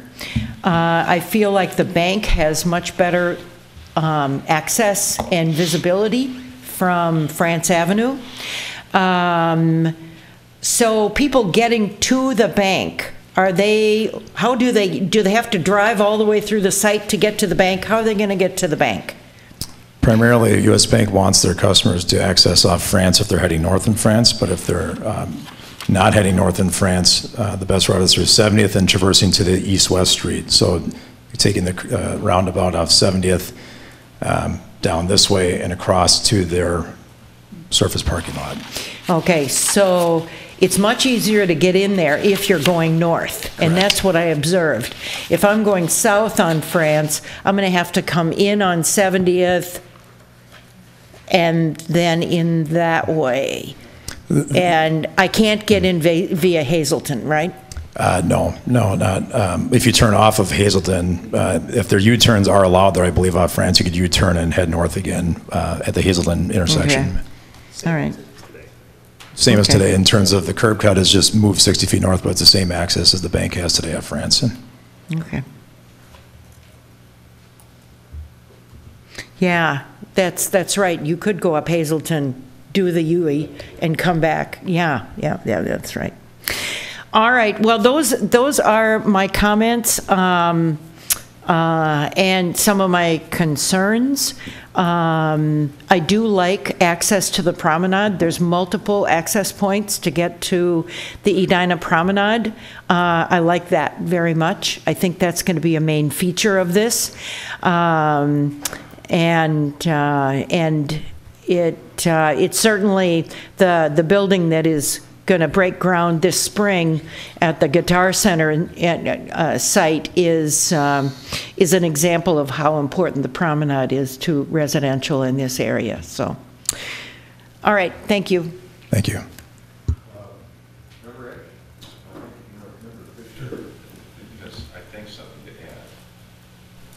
Inaccurate observation.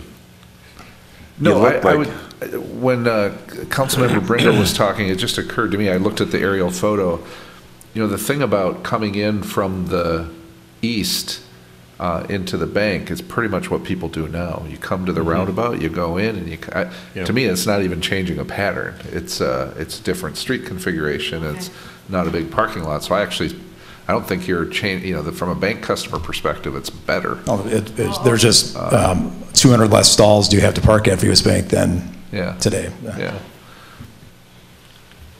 Thank you. I saw that balloon. Okay, guys. Thanks.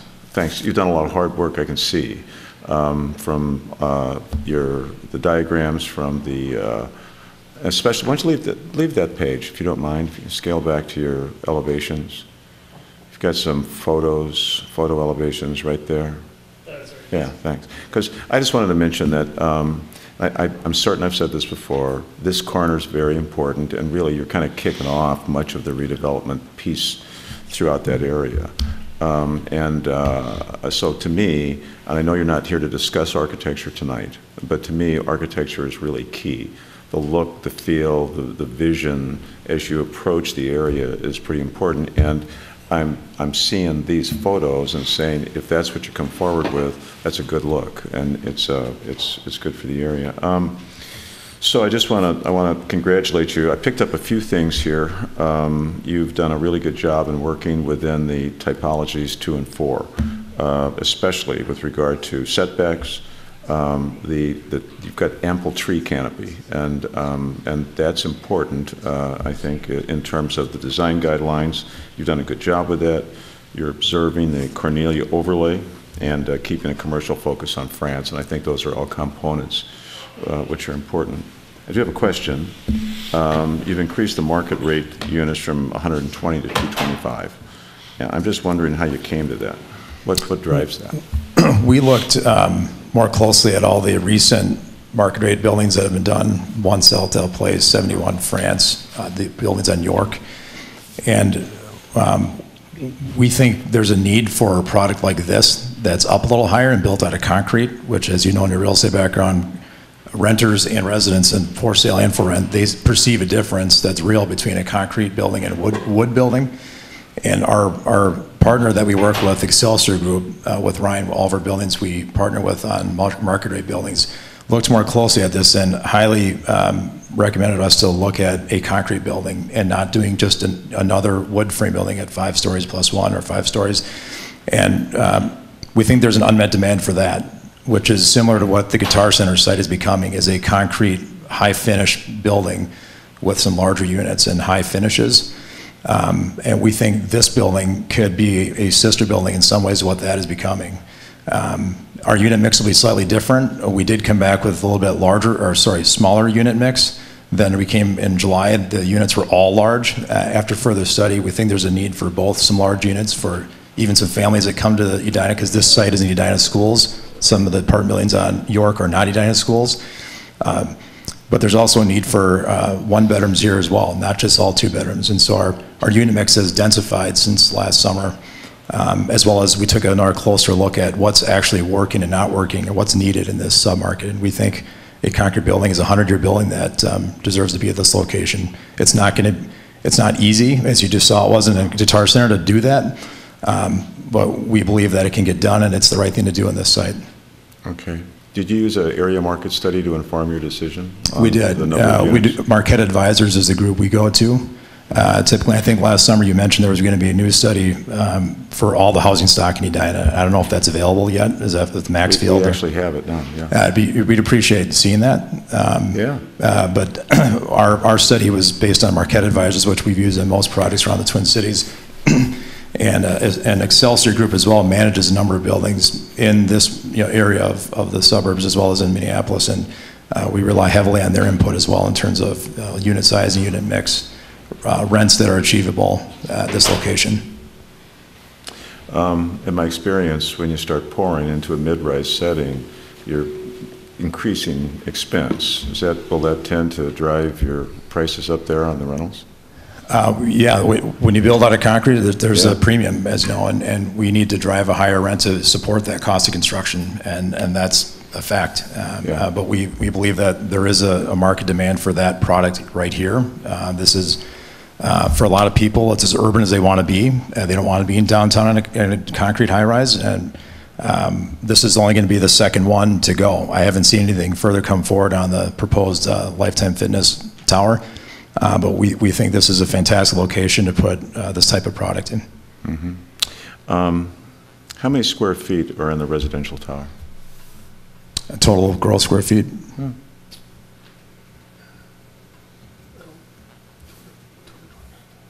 About 225,000 square feet in the tower, and the workforce building another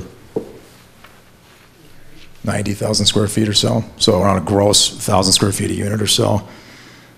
Right now, we haven't carved the unit mix exactly yet on either building. We're trying to get a floor plate that made a lot of sense here to look at, that's efficient, and that could carve into units that work for this submarket. Okay, good. Planning Commissioner Nemiroff mentioned at your presentation of the Planning Commission a shade study due to the height and its potential of dominating, I guess, Galleria. Are you thinking We about did that? prepare a shade study from Ian's comment. And Josh, you want to speak to this? Yeah, so you can see here, this is looking at 9, noon, and 3 p.m.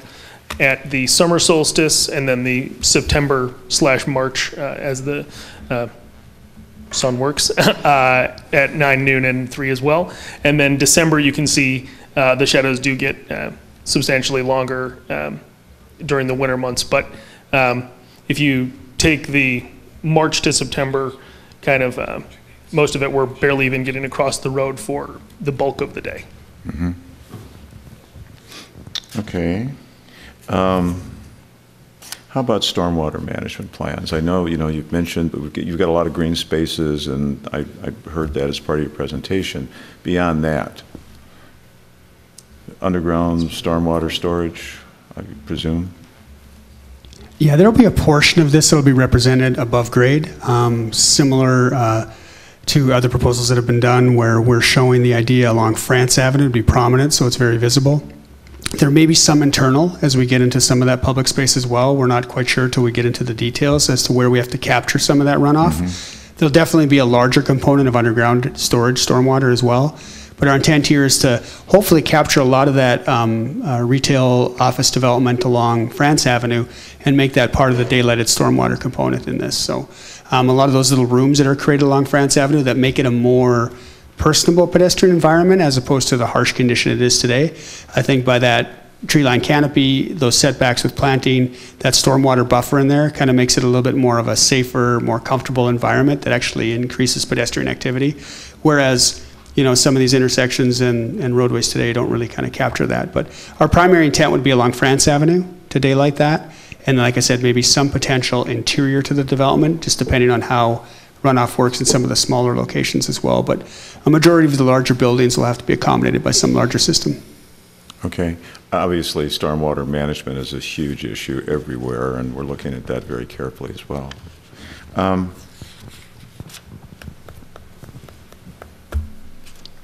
You guys are working hard on the parking. I get that. And I think you're kind of trying to get the proverbial camel through the eye of the needle on some of this. You're kind of balancing that. And so I guess the only thing I'd just pass on is I saw that Commissioner Lee mentioned the fact that one of the, whether we may be in transition to a much denser, more urban setting in this area especially. At the same time, much of the traffic, and you've referenced this earlier with Member Brindle, much of our traffic is still going to come from cars. We still remain, especially west of France, we still remain a single-family community, and with a lot of automobile traffic, and people will choose to drive over here. So I know you're trying to balance that, and I appreciate that. It's just something I think to keep in mind going forward. My eyes drawn over to the affordable housing component. Are you solving for a 60% AMI there, 50% AMI? Or thoughts on that? There's a variety of thresholds that our partner on this PPL will be coming forward to staff to further define what that looks like. But it's a variety of AMIs within one building is what they typically bring forward. Okay. You're probably not far enough along, but any idea on mixed bedroom mixes in the workforce housing? A variety at this point. Early on, they're looking at a variety of studios, 1s, 2s, and even up to 3s for families. Again, because we're in Edina schools here, it's a very desirable location for someone to live. Sure. So a variety. So our proposal is coming forward with more details on what specifically the workforce capitalization looks like in units with PPL at our side. So the reason I ask that is there's no provision here for a playground of any kind. There's a stretch of lawn there, and I guess we could call that a park. But still, there's going to be a tremendous amount of pedestrian traffic through there, and it's going to be driven as much by commercial use. Also, if we anticipate kind of an empty nester rental base in your tower, I would want to know that if you're introducing a lot of 2 and 3 bedrooms and you anticipate family life occurring in the affordable housing component, that the kids are taken care of. There should be a playground of some kind. We really, throughout the area, haven't done very much in that regard.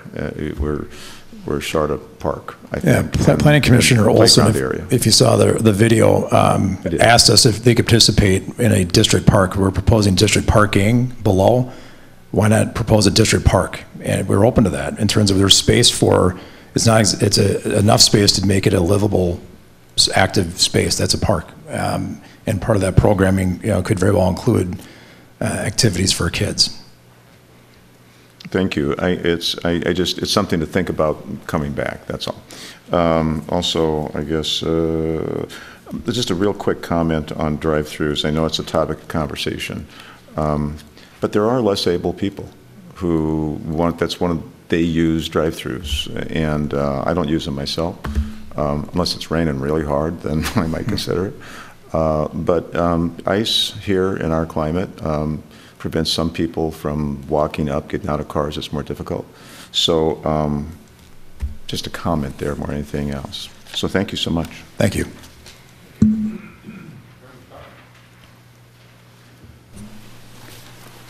Thanks. If you could put up the 10 things to remember slide. First of all, I echo a lot of the comments that my colleagues have made and appreciate your efforts to listen to what we suggested last summer and to continue to focus on both the district plan and the design experience guidelines. Let me start by talking a little bit about the things that I like, that I think you're really doing well here. One is, for the most part, I think you're, and then on the second part, I'll talk about the things I think you need to, that are the challenges for you as you move forward. As I look at this, one of the things that I really like about it is you're really doing a great job of meeting the design experience guidelines. You've paid close attention to that, the 60-foot height, the transparency at the floor level, the, just all of these things. And for anybody who, has a hard time wading through the 187 pages of design, of plan and design experience guidelines, this I think is a really nice cheat sheet, this 10 things to remember that's at the end of the design experience guidelines. And I like the way what you're doing seems to tick off each of these 10 items. And then the other thing that I really like about this is that it's got a mix of uses. One of the things that I think has been expressed as an anxiety in the community is the density levels that we've talked about. People have this image that we're doing wall-to-wall housing, every square foot is going to be covered with housing. When really what we're looking for in this greater Southdale area is more of a series of villages, overlapping villages, where people can live, work, play, get entertainment, etc. And this starts to make that happen in terms of having office, having 2 different types of housing, having some open space that you can circulate at. And so I really like that mix of uses, that it's not just all housing. In terms of challenges, I'm going to kind of take the Lou Light approach. I'm going to be hard to persuade on the new drive-through. I get the logistics of the fact that U.S. Bank has got 1 foot in the past and 1 foot in the future, and they're probably going to need to keep a drive-through if this is going to work for them. But adding another drive-through doesn't make sense to me when we're trying to move toward a pedestrian-friendly experience.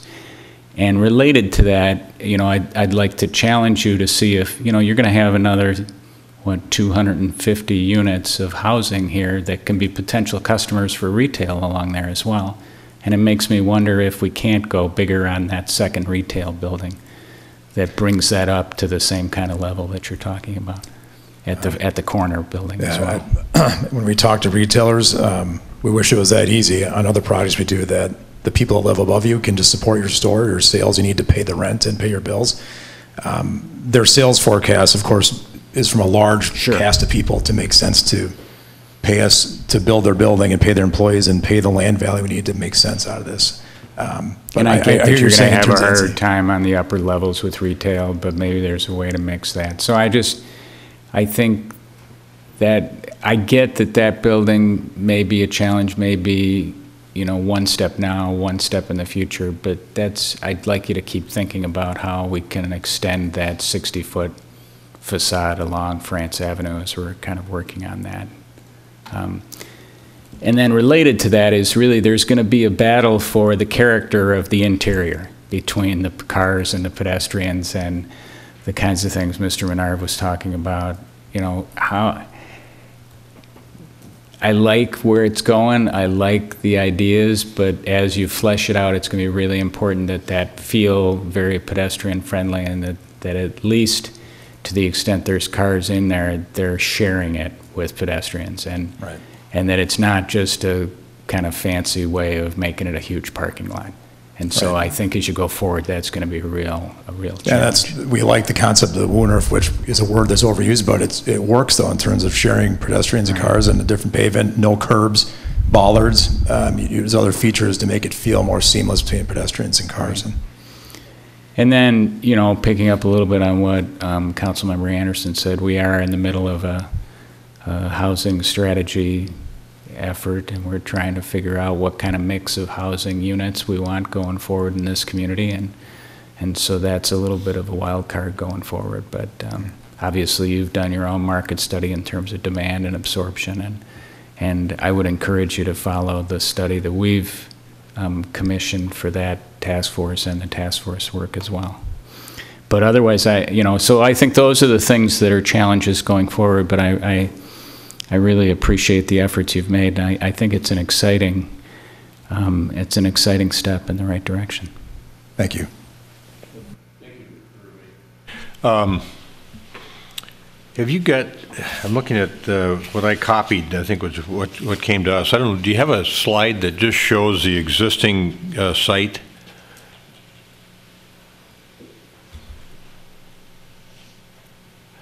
Yeah, because one of the things that concerns me is that as we talk about parking and I think it's a wonderful thing that we're going underground, but I think it's good for everybody to keep in mind that this is just kind of to me, it's right now wasted space. It's just an asphalt wasteland, frankly, as far as I'm concerned. So now if you would go to slide 20, as we think about how we're moving towards an improved situation over what we have there now, slide 20, yeah, there you go.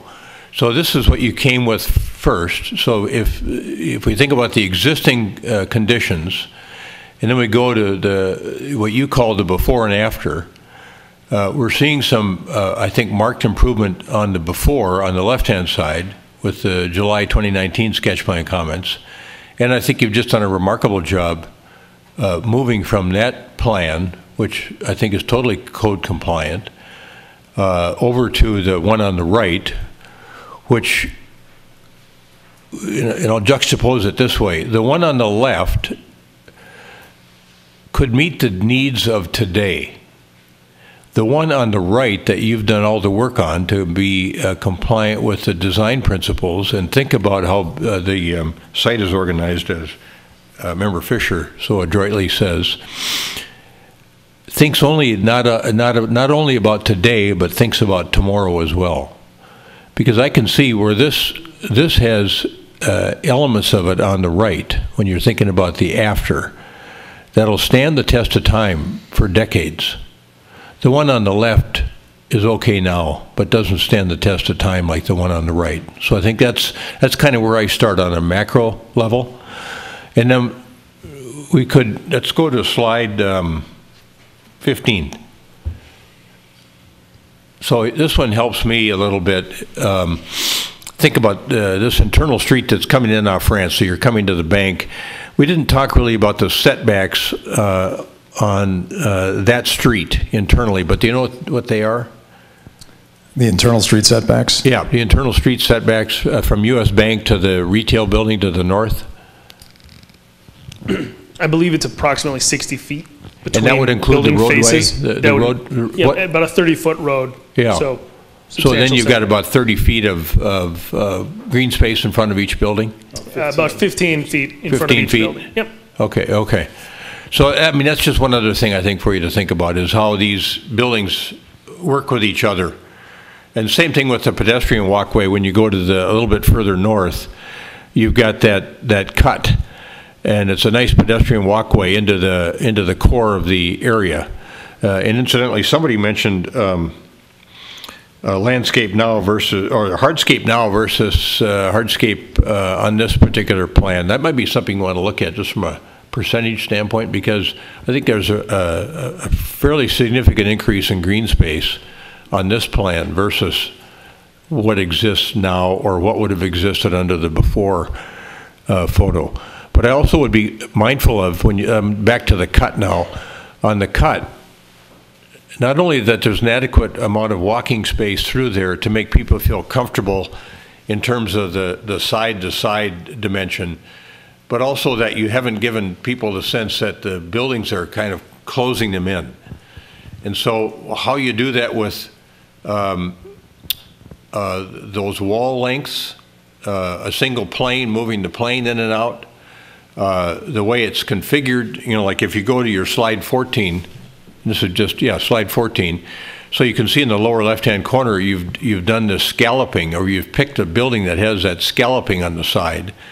Now that might be a little bit too much of an effort as you go through that walkway, but you need to be thinking about these things, I think, in terms of creating comfort for pedestrians, that where you want pedestrians to be, they're not going to want to be there if it doesn't feel good, if it doesn't feel right. So make sure that you think about that. I think, to Mayor, on that point, the four-sided architecture is one of the guidelines, of course, that we'll come back with as well, that address those facades that are interior like that. So and you've raised a great point, and that's a challenge that you have here, I think, is that you've got four-sided front, you've got four front doors, basically. You had four fronts to the building, and that's what you need to wrestle with, just like we wrestled with that over at Think Bank on Hazelden Road. They had, four sides we had to be concerned about. They couldn't really have a backside because of the promenade. And then the street. Very, very challenging to do for retailers, but we know that's important, and we'll address that coming forward. Okay. As I mentioned earlier, I think the site organization is very good. Some of the things that I really think are first rate are you've stayed within the dwelling units per acre number, the density number, and you've gone from wood frame on the before to concrete on the after, and you're putting in 225 market rate apartments, or you're proposing to do that. And I think that's a really smart idea, is to be thinking concrete construction. Again, adding to the permanency of things, the stability of things. The plaza condition for me kind of permeates the whole site, and I think you're on a good pathway there. Whether you've gotten it to the point you want it at yet, I think you're heading in a really great direction. So the public realm spaces, enhancing the pedestrian experience, creating a wonderful environment, sustainable environment that deals with some of the things that I think Mr. Menarek was talking about in terms of surface rainwater management, in addition to whatever other stormwater management systems you may have. Some of those things will be important to think about. And then, as I think everybody up here has mentioned, the interaction between automobile and people. We all talk about this WRNF idea, but now, of course, we've got one now at 50th and France. We don't know how it's going to work yet, but it's over there off of the side street that goes through there off Halifax. There is a WRNF there now, so we're going to get a chance to see how it works. And I think it could work beautifully here if it's really thought through carefully. I like the 50-foot setback along France Avenue. The district parking, I think, is really a wonderful idea. And that kind of gets to one of the points I wanted to make, is that you've got a 5.7 acre site here. And from what I can see from the presentation that you've made, over half of the site, and I think you mentioned it early on, 2/3 of the site becomes a public easement. And what this tells me is that if you choose to use PUD or come back with PUD because some of the issues you might have, we're going to have to talk through the public participation here, because when you take a site like this that's expensive real estate, we know that out there, and you're taking 2/3 of 5.7 acres for public realm amenities, it means that we probably got to work together to try to figure out how we make sure that those public realm realities, those public realm amenities become reality. And that's something downstream we can talk about, in my mind. Member Brindle expressed some concern about the affordable housing not being in the same building as the market rate.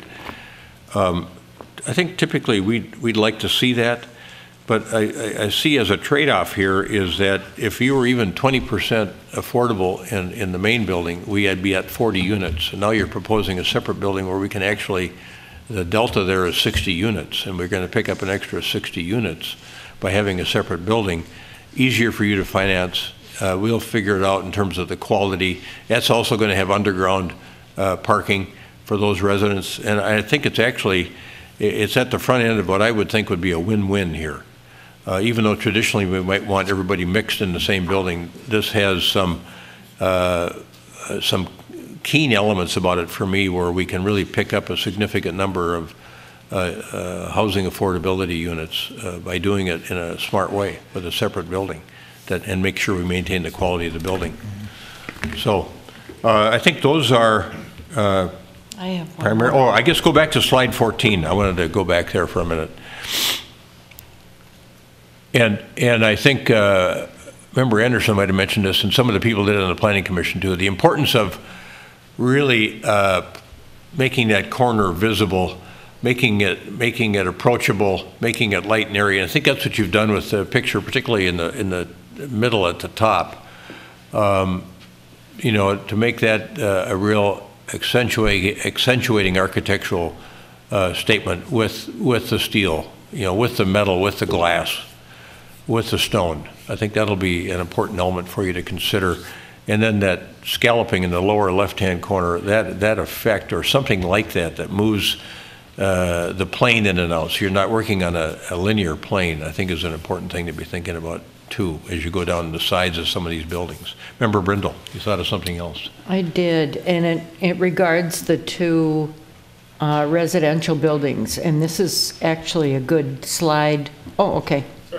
But this is a decent slide to look at, because if the two buildings were connected and you had a drive aisle, a tunnel sort of plaza drive aisle, then you could connect the two buildings, because you probably have amenities that you'd have to duplicate in each building. Whereas if you had them connected, then you would have amenity spaces that you wouldn't necessarily have to duplicate. Yeah, it's an interesting idea in that case. There's challenges structurally, of course, connecting a wood building that over time changes differently than a concrete building, and how does that match up? But it's an interesting concept. One other thing I forgot to mention, and that is for the taller building that abuts 70th, not only is the setback important, I think, but to thinking about it on a human scale, like you did when you came with Estelle. You know, you were talking about the first 30 feet being the most critical element for pedestrian comfort. So I think it's important you think about the use of podium there, and you have shown us that. But I don't think we're seeing, so we're seeing podium on 70th too. So I think keeping that human scale that you were so good about showing us on Estelle, make sure that same thing happens over here with the tower. Yeah, and I think the massing we've shown here does that again. And as we develop especially the first floor being transparent, which is one of the guidelines in the facade. And I think for the building on the corner that's at 60 feet, we need to be thinking about the pedestrian experience there as well. You know, so that if it means you use some podium effect there, I'll be thinking about that too, so that the pedestrian experience is really enhanced along there. Okay. Member Fisher. I just have a couple follow-up comments based on the conversation. So one thing I think is intriguing, and there was discussion about a shadow study, which I think is always important when you're proposing taller buildings. But the irony is that we're concerned about a shadow on a windowless building that's on stilts covering literally the entire site. So it's a unique situation. But I think in general, if you assume you never know who your neighbor across the street might be years from now, I think the orientation of the taller building is the right orientation, and it works.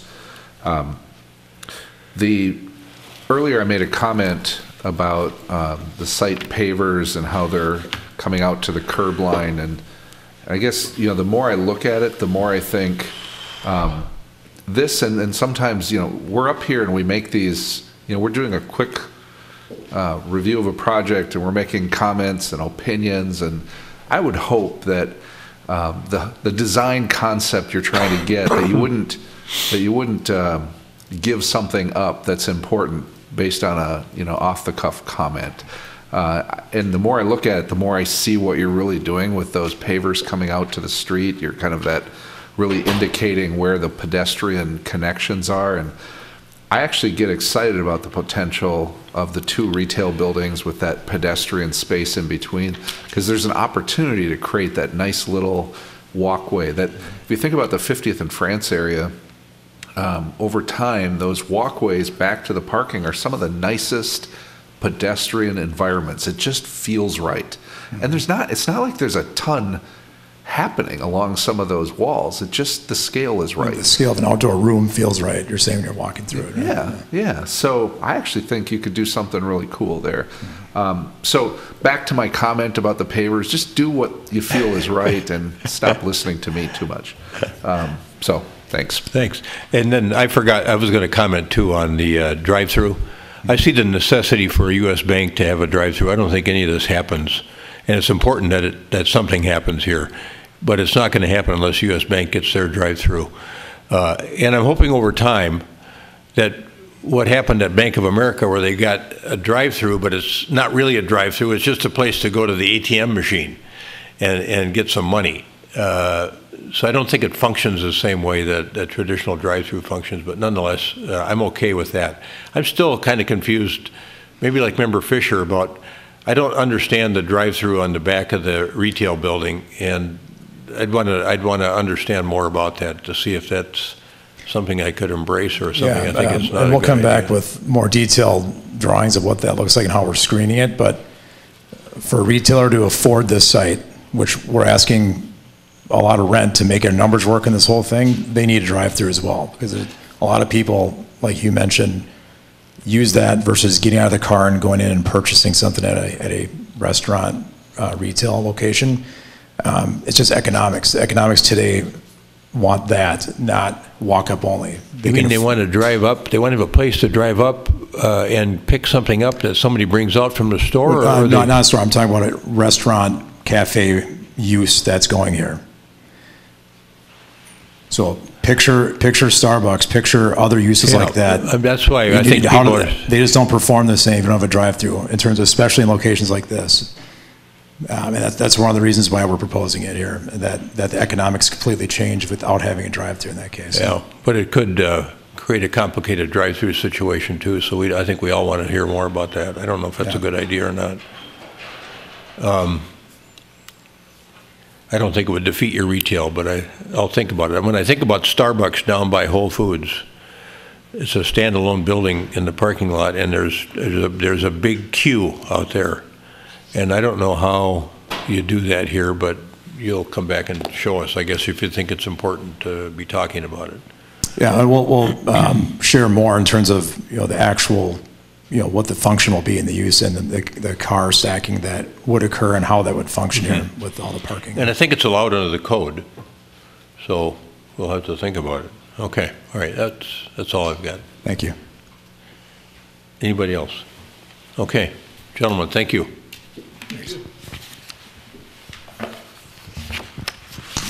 It's I want to send you away with high compliments. It's really quite a remarkable change from, as I say, what's there and what was proposed earlier. A risk or a leap of faith on advancing our plans for an application, a full application. Sure seems like it from what I've heard up here. Thank you. Okay, we are on to correspondence and petitions. Manager Neal, anything other than what was on the dais when we got here this evening? No, sir. All right. Aviation noise update, Member Brindle. Thank you. So the conversation at the noise oversight meetings is getting exciting, and so we're continuing to look at performance-based navigation, RNAV, and the conversation is including departures, which we've been assured that RNAV would not be used with departures from MSP. So there are some changes afoot. And so we are going to be keeping very close tabs on that. Several of us are going to Washington, D.C. in March. At that Congressional Cities Conference in March, there is the Noise Caucus meeting with Emily Tranter. She's the lead, and she leads that that group. It's a aviation lobbying group through Grindle, Lockridge, Nowen, and I sent Emily a note today saying, let's talk before we get together in March so that we can have a robust conversation about what we're talking about at the Noise Oversight Committee. So it's an exciting time to be sitting in the big chair. So I'll give it to you that way. Thank you.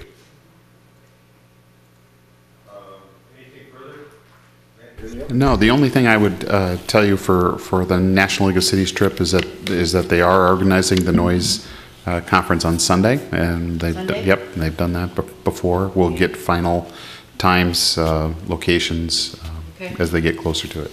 Okay. Council comments, and we'll start with Member Anderson.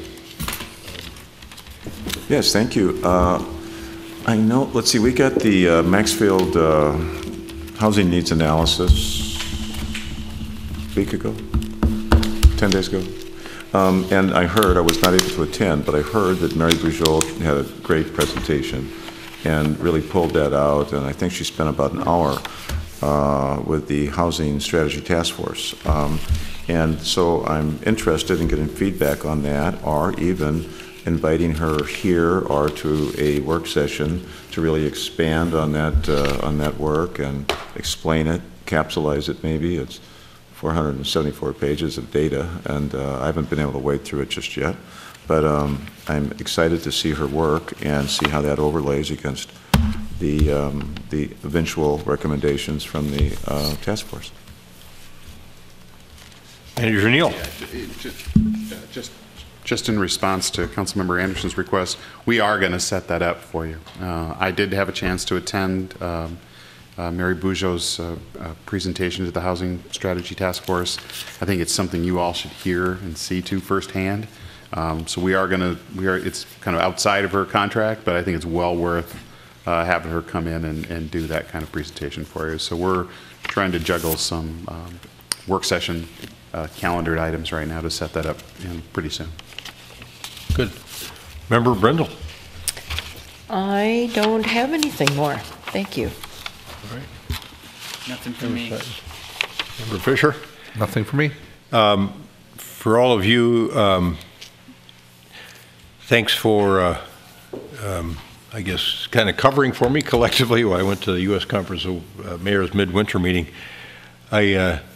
I did a good job, I think, of note-taking and reduced it to written form and sent it on to Jennifer Garski, I think, and maybe Sharon as well, and asked them to send it to all of you. Manager Neal has seen them. There's about 8 pages of notes there on 3 days of meetings. And then I've got a summary that's a little bit more condensed that I've sent to Jennifer Benarat. And that can be posted Better Together or some other way if that's too onerous for Better Together, too much content, or edit as you see fit. I would say that, you know. I think so too. Yeah. It'll work there. So quite a wonderful experience, and again, thanks to the residents of our town too who support us in these continuing education efforts that we make, and also our quest to find best practices that we can bring back to our community to make it an even better place to live. So thanks everyone for that. There's a couple of cards in the mail tonight. There's this is to Edina City Council members. Velkomen, and they're saying you're welcome to the 20th Annual Senior Cooperative Housing Conference, May 27th through the 28th, 2020, and I have no idea where it is. That part of it is missing. And then this was interesting. Francis Suarez, the mayor of Miami, has sent us all a Happy New Year greeting. And it looks like it's a personal note. Happy New Year, Mayor, and your council and residents. So nice of him to do that. And then I got a note here from the Lions Club. Maybe there's so many Minnesotans down there that they feel like a sister city. Yeah. Did you hear that?